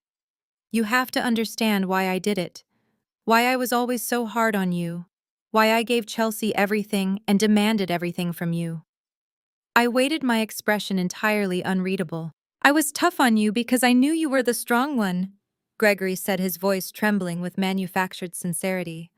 I saw your brilliance. I knew you could handle the pressure. Chelsea was weak. She was fragile. She needed the support. She needed the money just to survive. I had to protect her because she could not protect herself. I pushed you away because I knew you would succeed on your own. I did it out of love, Valerie. I did it because you were the only one who could survive it. The gaslighting was almost artistic in its execution. He was attempting to reframe 33 years of financial abuse, emotional neglect, and blatant favoritism as a grueling training montage designed for my benefit. He wanted me to believe that his cruelty was actually a twisted form of paternal faith. I looked at the man who had gladly watched his favorite daughter try to steal my life's work. I looked at the man who had bet his family's home on a lie. I reached into my pocket and pulled out a crisp $20 bill. I picked up the small, grease-stained receipt the waitress had left at the edge of the table for his black coffee. I placed the 20 over the receipt and slid it deliberately across the table until it rested directly against his trembling hands. I stood up, smoothing the front of my trench coat. I looked down at him, my voice colder than the ice in the harbor outside. Your weakness isn't my liability. I walked out of the diner without looking back, the bell above the door jingling to signal my final exit from Gregory's life. The crisp Manhattan air felt like a physical cleanse after the stale desperation of that booth. I returned to my office, completely unbothered by the collapse of the man who had spent a lifetime demanding my submission. My phone stayed silent for exactly 48 hours before the next rat attempted to flee the sinking ship. The legal alerts hit my inbox early Tuesday morning. Marcus had officially filed for divorce. It was a vicious, highly publicized filing. He was suing Chelsea for extreme financial fraud, attempting to paint himself as the oblivious, betrayed husband. He wanted the world to believe he was just another innocent victim of the Wilson family delusion.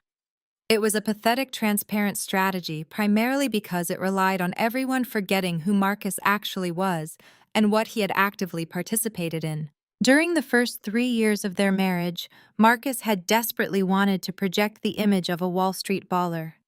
He was a mid-level manager who wanted to be seen as a titan. When Chelsea started her cosmetic company, he had eagerly stepped up to co-sign her initial commercial loans. He loved the optics of being a venture capitalist husband funding his beautiful wife's empire. He had blasted his signature across personal guarantees, blindly leveraging his own stock options to keep Chelsea dripping in designer labels and flying first class. The Securities and Exchange Commission and the furious creditors did not care about his current victim narrative. They cared about the ink on the contracts. Marcus was legally on the hook for nearly $800,000 of defaulting loans. His own financial firm, terrified of the PR nightmare, had immediately placed him on unpaid administrative leave pending the federal investigation. He was drowning in the very debt he had proudly authorized, and the water was rising fast. My private office line rang precisely at noon. Only a handful of elite executives had that direct number. I answered, pressing a discreet button on my console to activate the secure recording system I used for all external business calls. "Valerie, thank God you picked up." Marcus sounded entirely out of breath, his voice laced with a manic, sweaty panic that stripped away his usual country club drawl. "I know we have not always seen eye to eye, but I need you to listen to me. We are on the same side now." I leaned back in my leather chair, staring at the muted financial news scrolling across my monitor. "We have never been on the same side, Marcus. State your business." "Chelsea is insane," he babbled, the words spilling over each other in a frantic rush. "She is completely unhinged. She is trying to drag me down with her to save herself. But I have leverage. I have access to her private cloud storage. I know exactly where she hid the remaining inventory funds, and I have emails proving Gregory orchestrated the forged asset declarations to get that second mortgage. I have the dirt, Valerie, enough to bury them both permanently and keep your name completely out of the press." "And what exactly do you want for this alleged dirt?" I asked, keeping my tone perfectly neutral, giving him enough rope to hang himself. "I need a lifeline," he pleaded, his voice cracking. "The defense lawyers are asking for a $200,000 retainer just to take my case. My firm froze all my accounts. The creditors are threatening to seize my car and my condo by the end of the week. Just cover my legal fees. That amount is pocket change for you now. Pay the retainer and I will hand over the hard drive. We can destroy her together." I listened to his ragged breathing echoing through the receiver. I closed my eyes and remembered the lavish country club dinners where Marcus would sit next to Chelsea, laughing loudly as she mocked my apartment, my clothes, and my career trajectory. I remembered the Thanksgiving dinner he had casually suggested I should be grateful my parents even invited me, considering I was such a relentless buzzkill who refused to celebrate their success. He had happily eaten their food, drank their expensive wine, and validated their cruelty, all because it bought him a seat at the high society table he so desperately craved. He was not a victim of their manipulation. He was a willing, eager accomplice who was only expressing regret because the fraudulent checks had finally bounced. "You misunderstand your position, Marcus," I said, my voice dropping to a glacial chill. "I do not need your hard drive. Apex Global's forensic accounting team has already mapped every fraudulent cent your wife and my father ever moved. We have the metadata. We have the transfer receipts. They are already buried under federal evidence. Your stolen dirt is entirely worthless to me." "Valerie, please, you have to help me," he begged, the panic morphing into a pathetic whine. "I will lose my license. I will go to jail. They are going to take everything I have. You enabled my abusers for years just to sit at their country club table," I stated, pronouncing each word with lethal precision. "You watched them tear me down and you smiled because it kept you in their good graces. You loved the aesthetic of wealth so much you co-signed the very fraud that funded it. You bought the ticket, Marcus. Now enjoy the ride." I disconnected the line before he could draw another breath to beg. I tapped the screen, permanently blocking his number from the Apex server and all my personal devices. The audio recording of his attempt to extort me would be forwarded directly to my legal team simply to add to the mountain of evidence already crushing his future. With Marcus officially neutralized, and Gregory facing federal indictments, the empire of lies was almost entirely dismantled. But there was still one loose end frantically trying to hold the crumbling facade together. Brenda was still hiding inside that foreclosed mansion, clutching her pearls and pretending the storm was not tearing the roof off. It was time to deal with the architect of the illusion. The swift and brutal collapse of the Wilson family empire left a vacuum that reality immediately filled with squalor. Gregory's federal indictment had frozen all remaining legitimate accounts. The bank had officially taken possession of the suburban estate, locking the heavy custom doors and placing a glaring neon foreclosure notice right over the polished brass knocker. Chelsea, stripped of her husband, her credit cards, and her unearned dignity, was reportedly living in a cheap roadside motel off the interstate. She was paying by the week, likely selling off the last of her designer handbags just to keep the lights on. I did not care to verify the specific details of their misery. I was entirely consumed with a massive European acquisition for Apex Global.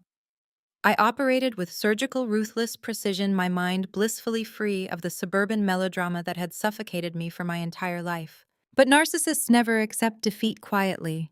They always have one final desperate performance left in their repertoire. It was a brisk, windy Tuesday morning when my private town car pulled up to the gleaming glass facade of the Apex Global headquarters in Manhattan. The financial district plaza was bustling with high-level executives, all moving with purpose and holding steaming cups of artisan coffee. I stepped out of the vehicle, adjusting the lapels of my tailored charcoal blazer, mentally preparing for an aggressive board meeting. As I approached the revolving doors, a frantic figure lunged out from the shadow of a massive marble pillar, deliberately blocking my path to the entrance. Building security instantly stepped forward, their hands dropping to their radios, but I raised a single gloved finger, signaling them to hold their positions. I wanted to see this play out. It was Brenda. For a fraction of a second, I genuinely did not recognize my own mother.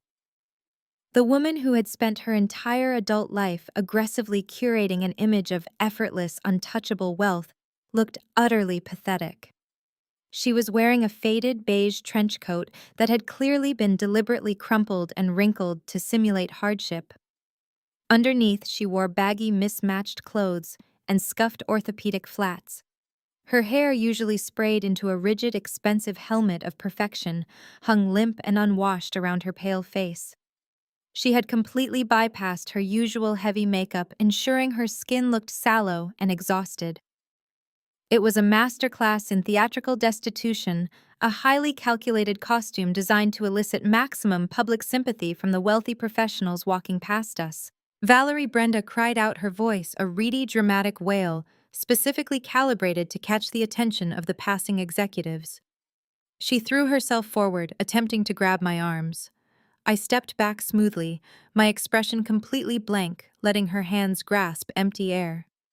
Deprived of physical contact, she stumbled dramatically, catching herself against the brass railing of the building's entrance, and burst into heavy, theatrical sobs. "We have nothing," she wept, her shoulders heaving with exaggerated despair. "They took the house, Valerie. They took the cars. They froze the accounts. Chelsea is sleeping in a disgusting motel room that smells like cheap bleach, and your father is facing a federal judge. We are completely ruined. I am your mother. You came from my womb. You owe me. You have to help us. You are the only one left who can fix this. You have to give us a place to stay." I stared at her, analyzing her performance with clinical detachment. I noted the distinct lack of actual tears in her eyes. It was the exact same performance she used to give when she wanted Gregory to finance a luxury vacation, just repackaged and repurposed for a different objective. She was entirely oblivious to the fact that I was permanently immune to the act. I did not flinch. I did not offer a comforting hand. I simply let the silence stretch, forcing her to wallow in the awkward public echo of her own manipulation. When the weeping failed to yield any reaction from me, Brenda seamlessly shifted her strategy. She wiped her dry eyes and looked up at me, replacing the helpless victim routine with the mask of a secret, devoted ally. "I always loved you best, Valerie," she lied effortlessly, stepping closer and lowering her voice to a conspiratorial whisper. "I never wanted things to be this way. I tried to protect you from Gregory. I really did. I even tried to save you from his blatant favoritism toward your sister." She reached out again, pressing her hands to her chest as if wounded by her own maternal devotion. "You do not know this," she continued, her voice trembling with manufactured emotion. "But I secretly set up a college fund just for you. I put money away every single month so you would not have to take out those terrible loans. I wanted you to have the exact same start as Chelsea. I wanted to give you the world, but Gregory wouldn't let me give it to you. He found the paperwork, and he took control of the accounts. He forced me to close it. I fought for you, Valerie. I was always on your side. It was the most audacious, sickening lie she had ever attempted to sell me. She was banking on my desperate childhood need for maternal validation. She thought a crumb of fake affection would buy her a penthouse suite. I did not raise my voice. I did not show an ounce of anger. I simply reached into my designer handbag and pulled out my smartphone. I opened a highly secure encrypted cloud folder I had curated years ago. With a few quick taps, I pulled up a digitized banking ledger from a regional bank in Massachusetts. I held the bright screen up, holding it steady, so she was forced to look at the highlighted transaction. You mean the college fund you drained to buy Chelsea's first wedding dress? I asked, my voice slicing through the crisp morning air with absolute lethal precision. The bank teller was my college roommate, Mom. I've known for 10 years. I watched the exact moment Brenda realized she had severely, fatally miscalculated. I watched her eyes dart across the illuminated screen, recognizing her own distinctive signature on the massive withdrawal slip. The date on the document was exactly 1 month before Chelsea's lavish, over-the-top first wedding. I watched the horrible realization dawn on her that I had known about her ultimate betrayal for a full decade. I had known she stole my future to buy her favorite daughter a dress, and I had simply sat in absolute silence, letting her play her foolish, arrogant games while I built an empire she could never touch. The weeping stopped instantly. The tragic, stooping posture vanished. Brenda stood up straight, the facade of the destitute, helpless mother shattering into a million jagged pieces right there on the concrete. The fake tears evaporated entirely, replaced by a cold, venomous glare. Her face twisted into a mask of pure, unadulterated rage. Her jaw clenched so tightly I could see the muscles jumping under her skin. Her hands curled into tight fists at her sides. The manipulation was completely useless, and she finally understood that I was not her backup plan. I was the brick wall she had just crashed into at full speed. I slipped the phone back into my bag and snapped the clasp shut. Your performance is over, I stated calmly. I turned to the building security detail standing nearby, their eyes wide as they watched the exchange.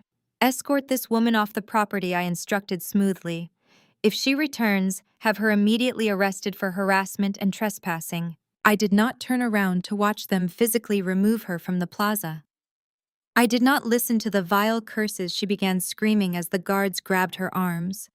I simply walked through the revolving glass doors, stepped into my private elevator, and went to work. Brenda's humiliating display in the corporate plaza should have been the grand finale. Normal people possess a biological limit to their own degradation.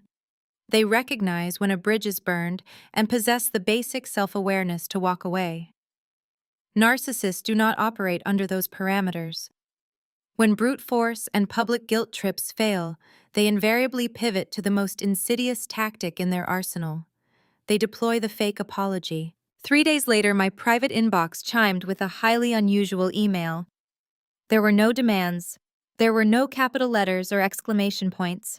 It was a brief, seemingly broken message from Brenda, begging for one final dinner. She claimed she had finally hit rock bottom. She wrote that losing the house and watching her family disintegrate had opened her eyes to how terribly she and Gregory had treated me all these years. She wanted to make amends. She wanted closure. She promised she would not ask for a single dime. I knew immediately it was a trap. Brenda did not experience sudden moral epiphanies. She experienced strategic realignments. But a trap is only dangerous if you do not see the teeth hidden under the leaves.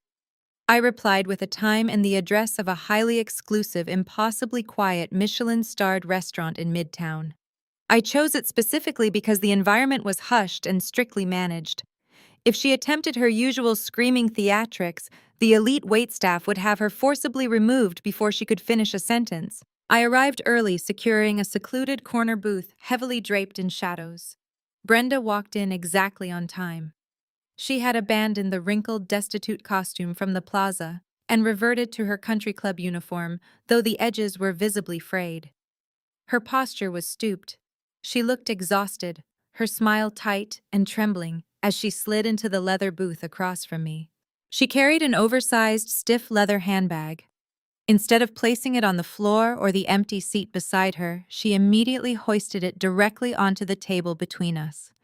She adjusted it carefully, making sure it was propped up against the salt cellar, angled specifically so the slightly open zipper faced my direction. The dinner began with a masterclass in feigned remorse.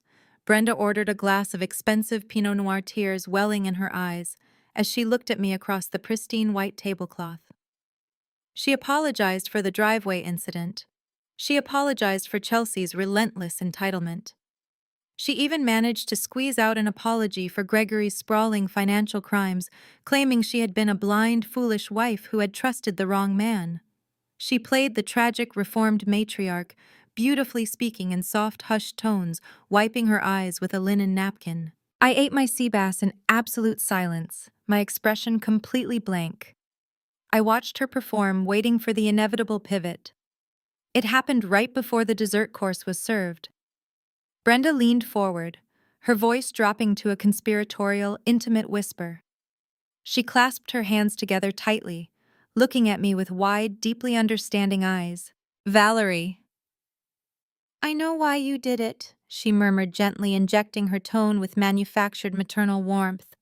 "I know why you set your father up. You were so angry, and you had every right to be angry with us. But Gregory is facing a decade in a federal penitentiary. He is a sick old man. He will not survive that kind of facility.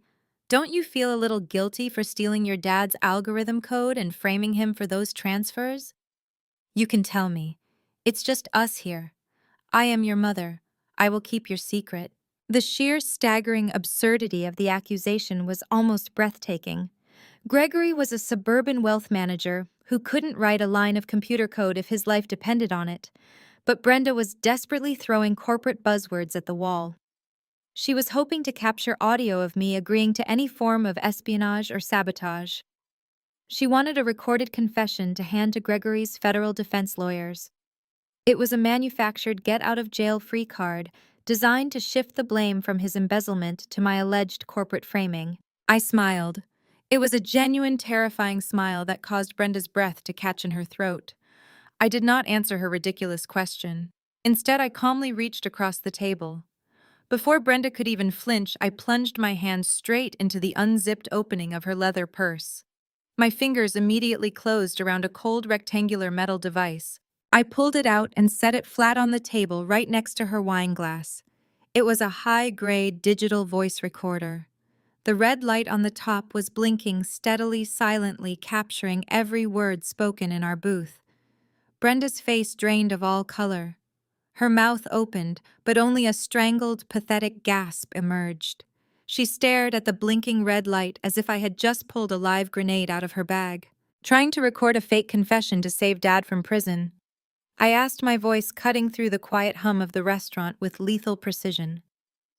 I kept my tone perfectly level, entirely conversational, ensuring the device picked up my absolute lack of guilt. "That is an incredibly amateurish strategy, Brenda.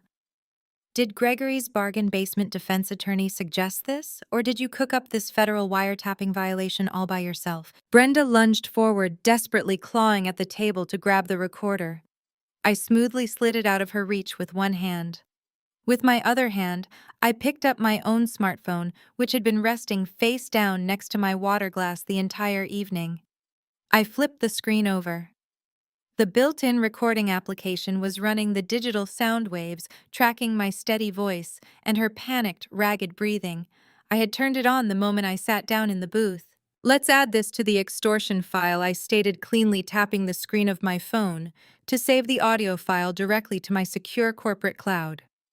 "The federal prosecutors will be deeply fascinated to hear how you are actively attempting to manufacture false evidence to obstruct an ongoing SEC investigation.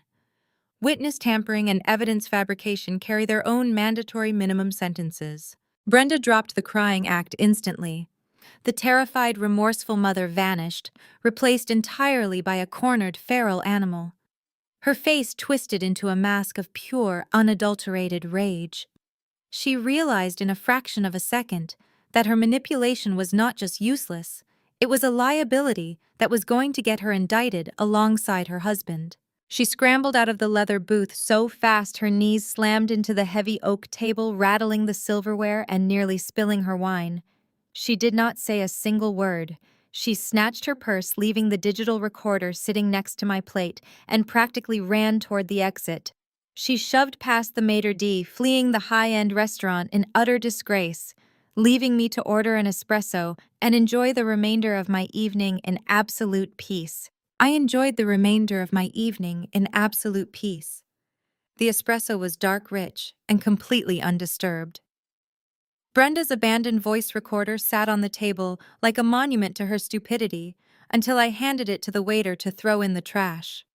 I walked out into the glittering Manhattan night, my mind already shifting to the next phase of the operation. The legal machinery governing foreclosure is notoriously slow, but when it involves federal embezzlement charges, forged asset declarations, and massive commercial fraud, the banks move with terrifying velocity. They wanted their money, and they wanted it immediately. Gregory and Brenda had exactly 21 days to vacate the premises before the property was auctioned off to the highest bidder on the county courthouse steps. The day of the auction dawned gray and bitterly cold. It was fitting weather for the death of an empire built entirely on vanity. From my corner office, I could imagine the scene playing out at the estate. The sprawling colonial mansion that had served as the ultimate symbol of Gregory's fabricated success was now nothing more than a crime scene in the eyes of his furious creditors. I had my security team monitor the property perimeter strictly for corporate liability reasons. The live feed relayed to my tablet painted a picture of absolute, unmitigated defeat. Gregory and Brenda were packing their final boxes. There were no professional movers in crisp uniforms handling their antique furniture or boxing up their crystal chandeliers. The creditors had already tagged and seized anything of substantial value to offset the massive debt. Gregory was dragging taped cardboard boxes out to the driveway himself. The commanding, terrifying patriarch of my childhood was completely gone. He looked frail, his shoulders stooped, wearing faded sweatpants instead of his signature tailored suits. He moved like a ghost haunting his own ruins, his face pale with the reality of his impending federal sentencing. Chelsea was there too. She had apparently taken a break from her cheap roadside motel to witness the final collapse of her childhood sanctuary. The golden child who used to glide through those mahogany halls, dripping in stolen wealth and unearned arrogance, was now sitting on the edge of the driveway, sobbing hysterically into her hands. Her designer clothes were stained, her hair unkempt. She was watching her inheritance get packed into the trunk of a rented sedan. At precisely 10 in the morning, the digital foreclosure auction commenced. It was not a grand, dramatic affair. There was no auctioneer shouting numbers to a crowded room. It was a silent, algorithmic process executed on a banking server. I sat at my desk, sipping sparkling water, watching the numbers tick upward on my secondary monitor. The bank wanted to offload the contaminated asset quickly.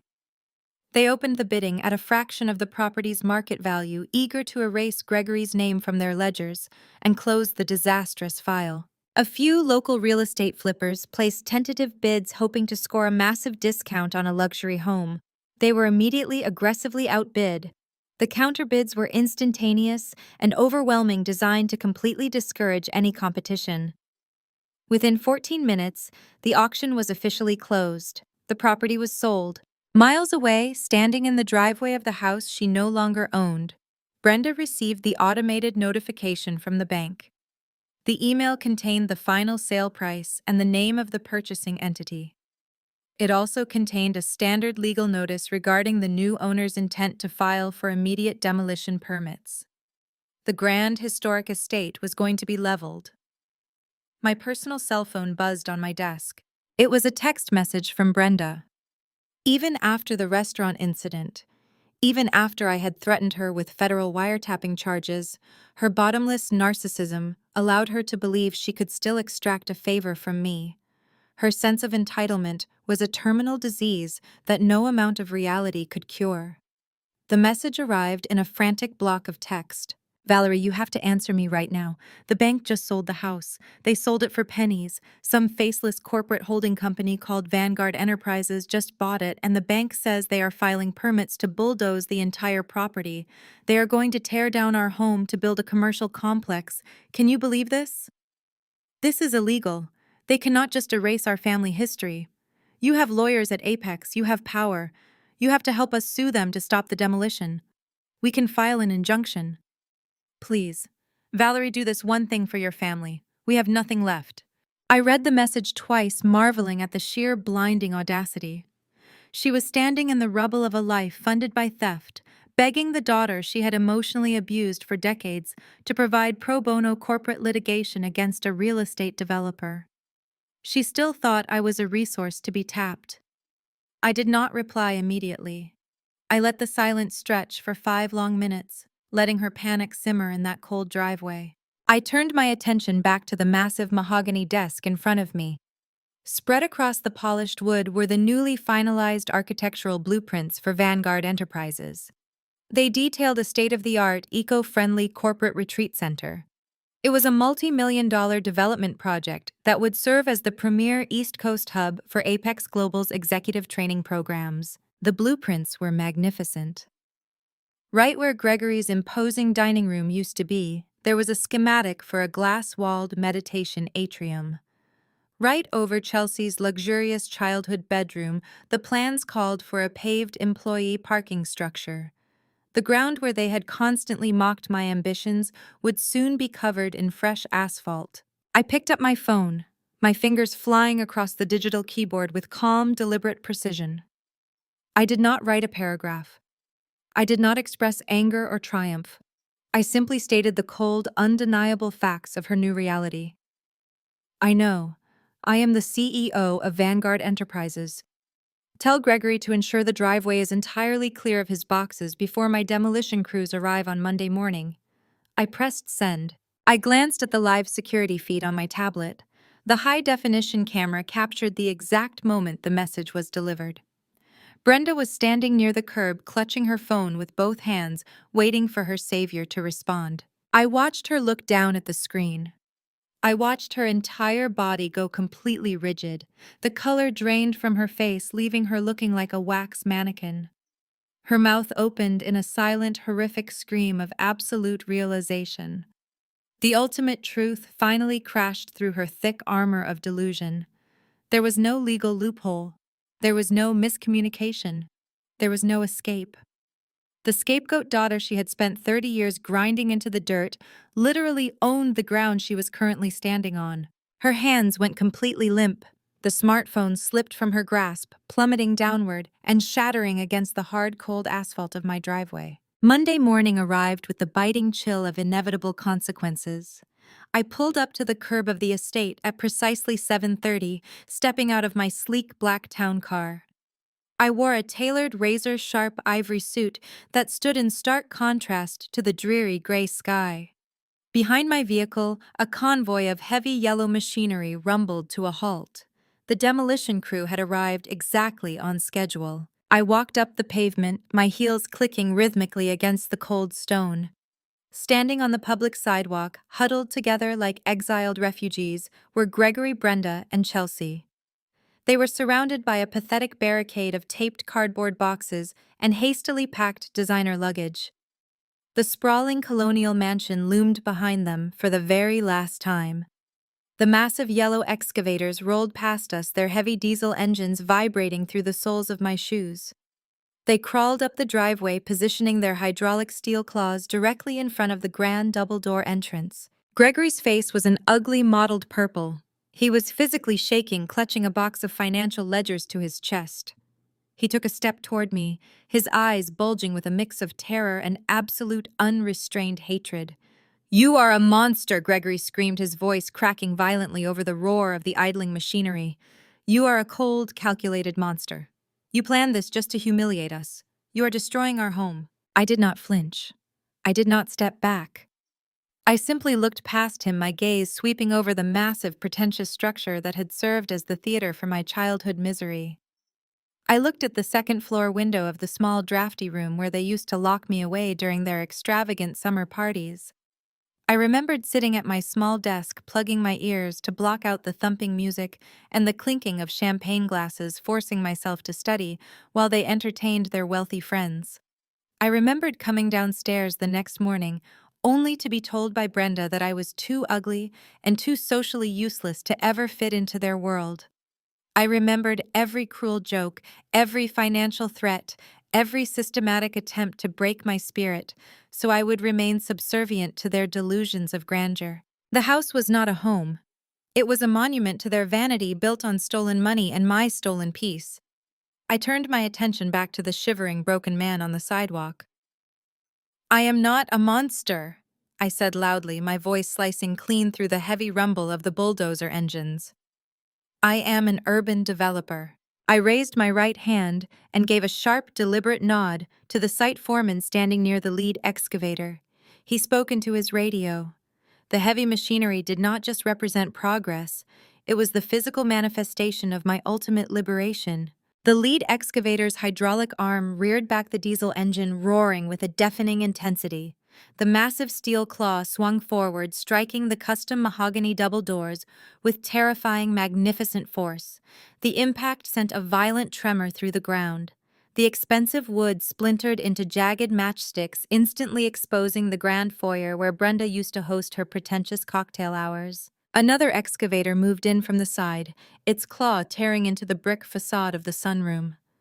Glass shattered in a musical, cascading symphony as the second-floor balcony was violently ripped away from the main structure. Chelsea let out a piercing, hysterical shriek, collapsing onto one of her suitcases as the walls of her childhood bedroom caved in on themselves. Brenda covered her mouth, sobbing uncontrollably as a thick cloud of gray plaster dust and decades of toxic history billowed into the cold morning air. Gregory just stood there, entirely paralyzed, his mouth opening and closing silently as he watched his stolen empire get reduced to a pile of worthless rubble. I stood perfectly still, watching the destruction with profound, untethered satisfaction.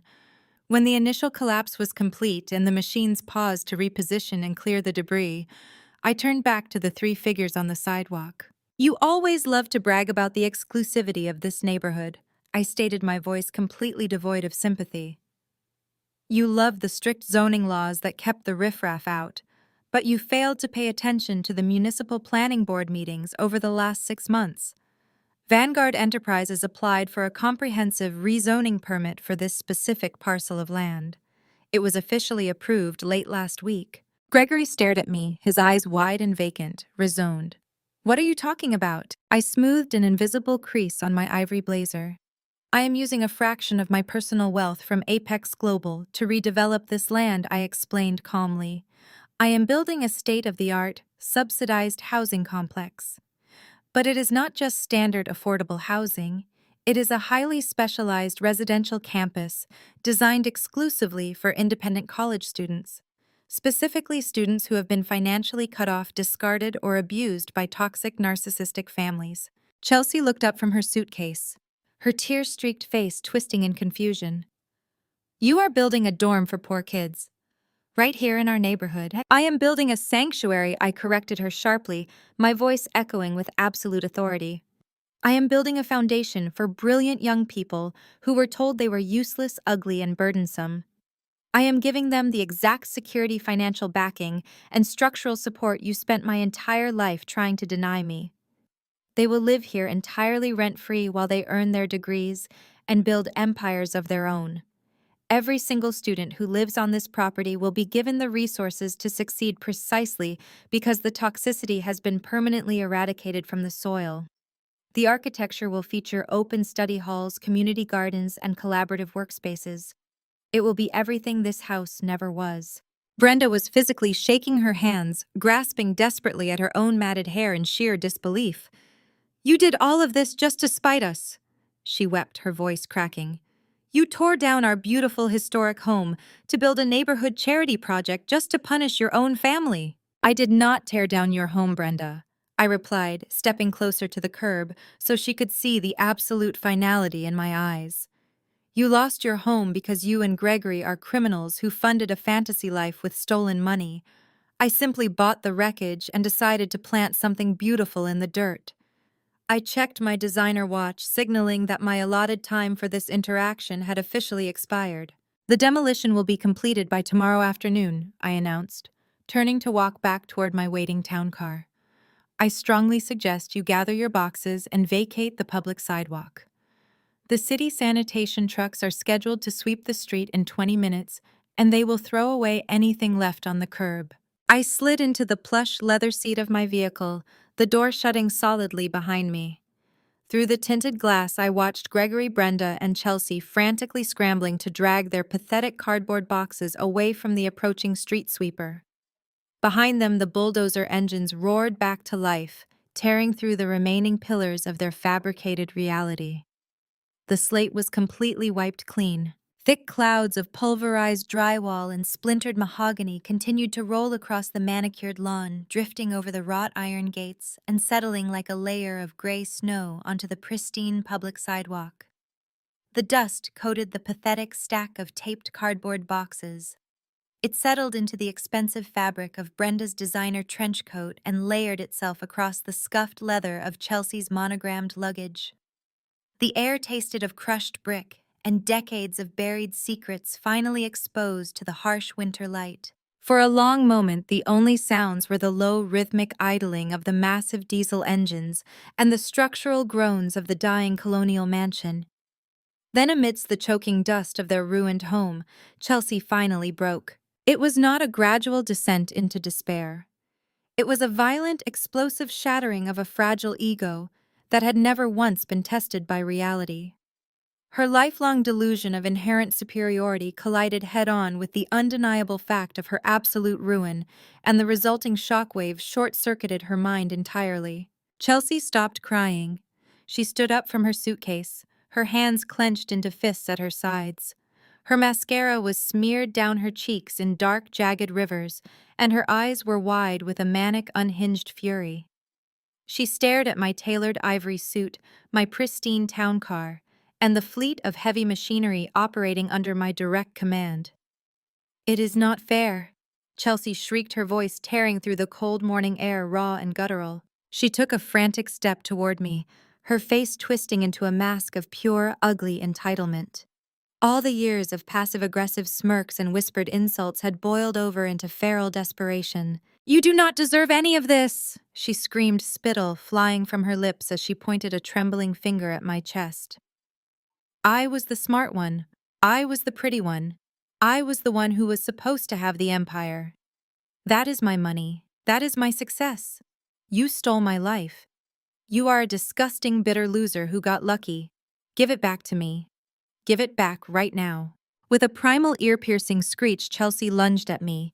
She threw her entire body weight forward, her hands raised like claws aiming directly for my face. She fully intended to physically tear me down to her level, reverting to the same vicious playground bullying she had utilized when we were children.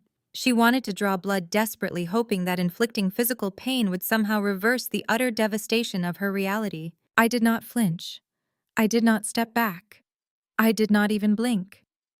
Before Chelsea could cross the 6 feet of pavement separating us, reality intervened. My private security detail moved with terrifying, effortless precision. 2 men in dark suits stepped seamlessly from the perimeter of the town car, cutting off her trajectory instantly.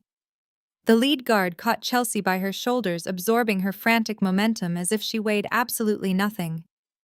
He smoothly redirected her energy, spinning her around and pinning her arms firmly against her sides. Chelsea thrashed violently against his grip, kicking her scuffed designer boots at his shins and thrashing her head side to side. She howled, stringing together incoherent, vile insults, demanding that they let her go so she could claim what was rightfully hers. The security guard did not speak or react to her frantic blows. He simply held her in an unbreakable clinical restraint, waiting silently for my signal. I looked at my struggling, hysterical sister. The golden child, the perfect heir, the standard by which I was constantly judged and found lacking, had been reduced to a screaming, rabid toddler throwing a temper tantrum on a public street. I shifted my gaze to my parents. Gregory was still clutching his box of useless financial ledgers, his jaw hanging open as he watched his favorite daughter completely lose her mind. The illusion of his perfect family was shattering right in front of him, and he was entirely powerless to stop it. He looked small, hollow, and utterly pathetic. Brenda was trembling violently. Her hands were pressed tight against her mouth to stifle her own sobs. She looked from Chelsea's thrashing form to my perfectly composed stance, and the ultimate horror of her situation finally took root in her eyes. She realized that she had bet everything on a hollow vessel and had spent decades deliberately destroying the only child who possessed the actual capacity to build an empire. I stepped closer to the curb, ensuring my voice would carry clearly over Chelsea's frantic screaming and the idling construction equipment. I looked directly into Brenda's terrified, tear-filled eyes, then shifted my gaze to Gregory's pale, defeated face. "You spent 33 years telling me I was a pointless, ugly failure," I said, my voice echoing with a cold, resonant authority. "You isolated me. You locked me in a drafty bedroom and forced me to listen to your lavish parties, reminding me every single day that I was inadequate. You told me I was useless because I did not fit your superficial, shallow definition of success." I paused, letting the immense weight of my words settle over them like a heavy shroud. "But you forgot one thing," I continued, my tone dropping to a lethal quiet intensity. "While you were busy admiring yourselves in the mirror, while you were obsessing over country club memberships and designer labels, I was learning exactly how the world works. I studied the ledgers you ignored. I analyzed the systems you exploited. I built a foundation of actual tangible power while you financed a fantasy." Chelsea let out another exhausted, ragged scream, but her struggles were growing weaker against the guard's iron grip. "You built a house of cards," I stated with absolute, unwavering finality. "I just blew on it." I did not wait for a response. I did not need an apology, a justification, or a pathetic plea for forgiveness. Their stunned silence was the only closure I required. I gave a brief nod to my security team to release my sister, knowing the fight had completely left her body. I turned my back on them. As I pivoted toward my waiting vehicle, I heard a sharp gasp followed by the heavy sound of fabric hitting concrete. Brenda had finally collapsed. The matriarch of the Wilson family fell to her knees on the dust-covered sidewalk, her hands clutching her chest as she bowed her head in total, unconditional defeat. The staggering weight of her own arrogant, catastrophic miscalculations had physically driven her to the ground. I walked smoothly toward the town car, my posture immaculate. I did not look back. I did not spare a single glance for the weeping mother, the paralyzed father, or the hysterical sister, who were now just strangers fading in my rearview mirror. There were no tears in my eyes. There was no lingering anger or sorrow in my heart. The heavy armored door of my vehicle closed with a solid, satisfying thud, sealing me inside a quiet, climate-controlled sanctuary. Through the tinted window, I watched the lead excavator raise its massive steel claw one more time. The hydraulic gears whined with mechanical anticipation before bringing the heavy arm crashing down into the center of the mansion's main staircase. The remaining structural beams snapped like dry twigs. The roof caved inward, sending a massive plume of dust high into the cold winter sky. As my driver pulled smoothly away from the curb and merged into the morning traffic, the last thing I heard was the deafening, glorious sound of the bulldozer erasing my painful history forever. The dust from the demolition had not even settled over the suburb before my legal team began erecting an entirely different kind of wall.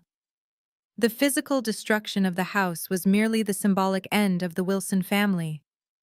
The actual permanent eradication of their influence from my life required the clinical surgical precision of corporate attorneys. Over the following weeks, the legal machinery moved with devastating efficiency. I sat at the head of the conference table in my Manhattan office, reviewing the final injunctions. We did not simply file for standard restraining orders. My legal team secured impenetrable lifetime orders of protection against Gregory, Brenda, Chelsea, and even Marcus.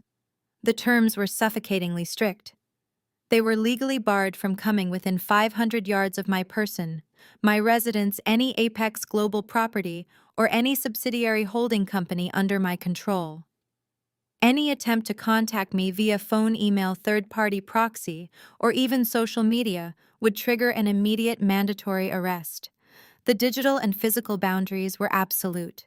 I had successfully turned my family into legal untouchables. Gregory's downfall was perhaps the most spectacular, stripped of the unearned authority he had wielded like a weapon for 3 decades.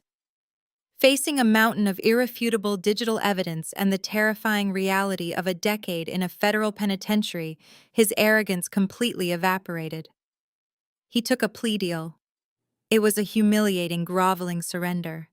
In exchange for avoiding a prison cell, Gregory was forced to liquidate his remaining hidden assets to pay restitution and accept a lifetime irrevocable ban from the financial sector. He was permanently stripped of his licenses, his reputation, and his livelihood. The man who had once terrified me with a single glance from across a mahogany dining table was now working the night shift at a municipal toll booth on the interstate. He spent his nights sitting in a cramped fiberglass box, under harsh fluorescent lights, breathing in diesel exhaust, and handing back quarters to weary truck drivers. There were no country club dinners. There were no sycophantic clients to bully. There was only the endless, mind-numbing repetition of traffic, leaving him alone with the crushing weight of his own failure. Chelsea's descent was equally poetic. Her entire identity had been constructed around the illusion of inherited wealth and her status as the untouchable golden child.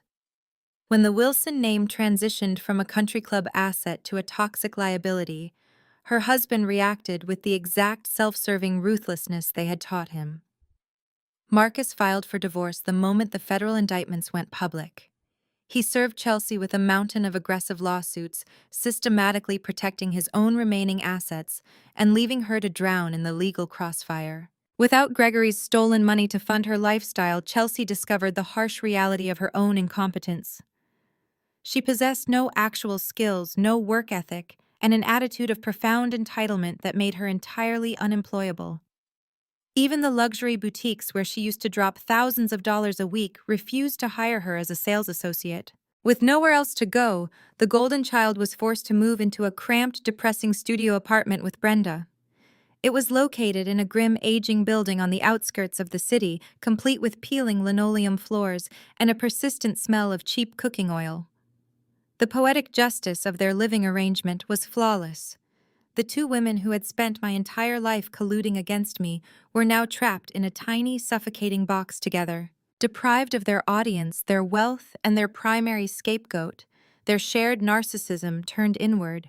My security team, monitoring the periphery to ensure compliance with the restraining orders, reported that Brenda and Chelsea spent their days engaged in vicious, screaming arguments. They constantly blamed each other for their catastrophic downfall. Brenda blamed Chelsea for her reckless spending, while Chelsea blamed Brenda for failing to secure the hidden college funds. They were locked in a miserable, endless cycle of mutual resentment, drowning in the bitter realization that they had engineered their own ruin. While they festered in their self-made purgatory, I systematically erased my existence from their world. I instructed my corporate security division to execute a comprehensive digital scrub. They aggressively wiped my new private address, my unlisted phone numbers, and any identifying personal data from all public databases and data broker registries. My residence was purchased through an anonymous shell company, shielded by layers of non-disclosure agreements and impenetrable corporate veils. I was completely legally and physically untouchable. If Brenda or Chelsea ever managed to scrape together enough change to hire a cheap private investigator, they would find absolutely nothing. I was a ghost to them. The toxicity that had poisoned my childhood, the relentless belittling, the financial manipulation, and the psychological abuse had been surgically excised from my life. I had not simply survived their cruelty. I had outgrown it, dismantled it, and paved over the wreckage. I walked over to the floor-to-ceiling window of my corner office, looking out at the glittering, sprawling expanse of the city below. The frantic, desperate noise of the Wilson family was entirely gone, replaced by the steady, productive hum of my own success. I had built a fortune based on genuine competence and unyielding determination. I had created a sanctuary for those who had been similarly discarded. I stood in the quiet, pristine air of my reality, taking a slow, deep breath. There were no strings attached. There were no shadows waiting in the corners. I was entirely free. 6 months later, the physical manifestation of that freedom stood towering against the clear blue sky. The air was crisp and warm, carrying the faint sweet scent of freshly planted jasmine and cedar.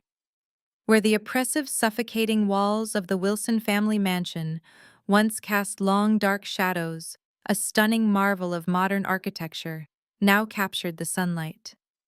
The Vanguard Sanctuary was officially complete. It was a masterpiece of glass steel and sustainable design purposefully built to represent everything my childhood home was not. There were no closed-off drafty rooms meant for isolation. Instead, the complex featured sweeping open-concept study halls, collaborative workspaces flooded with natural light and sprawling community gardens designed to foster connection and growth. I stood precisely in the geographic airspace where my small, drafty childhood bedroom used to be.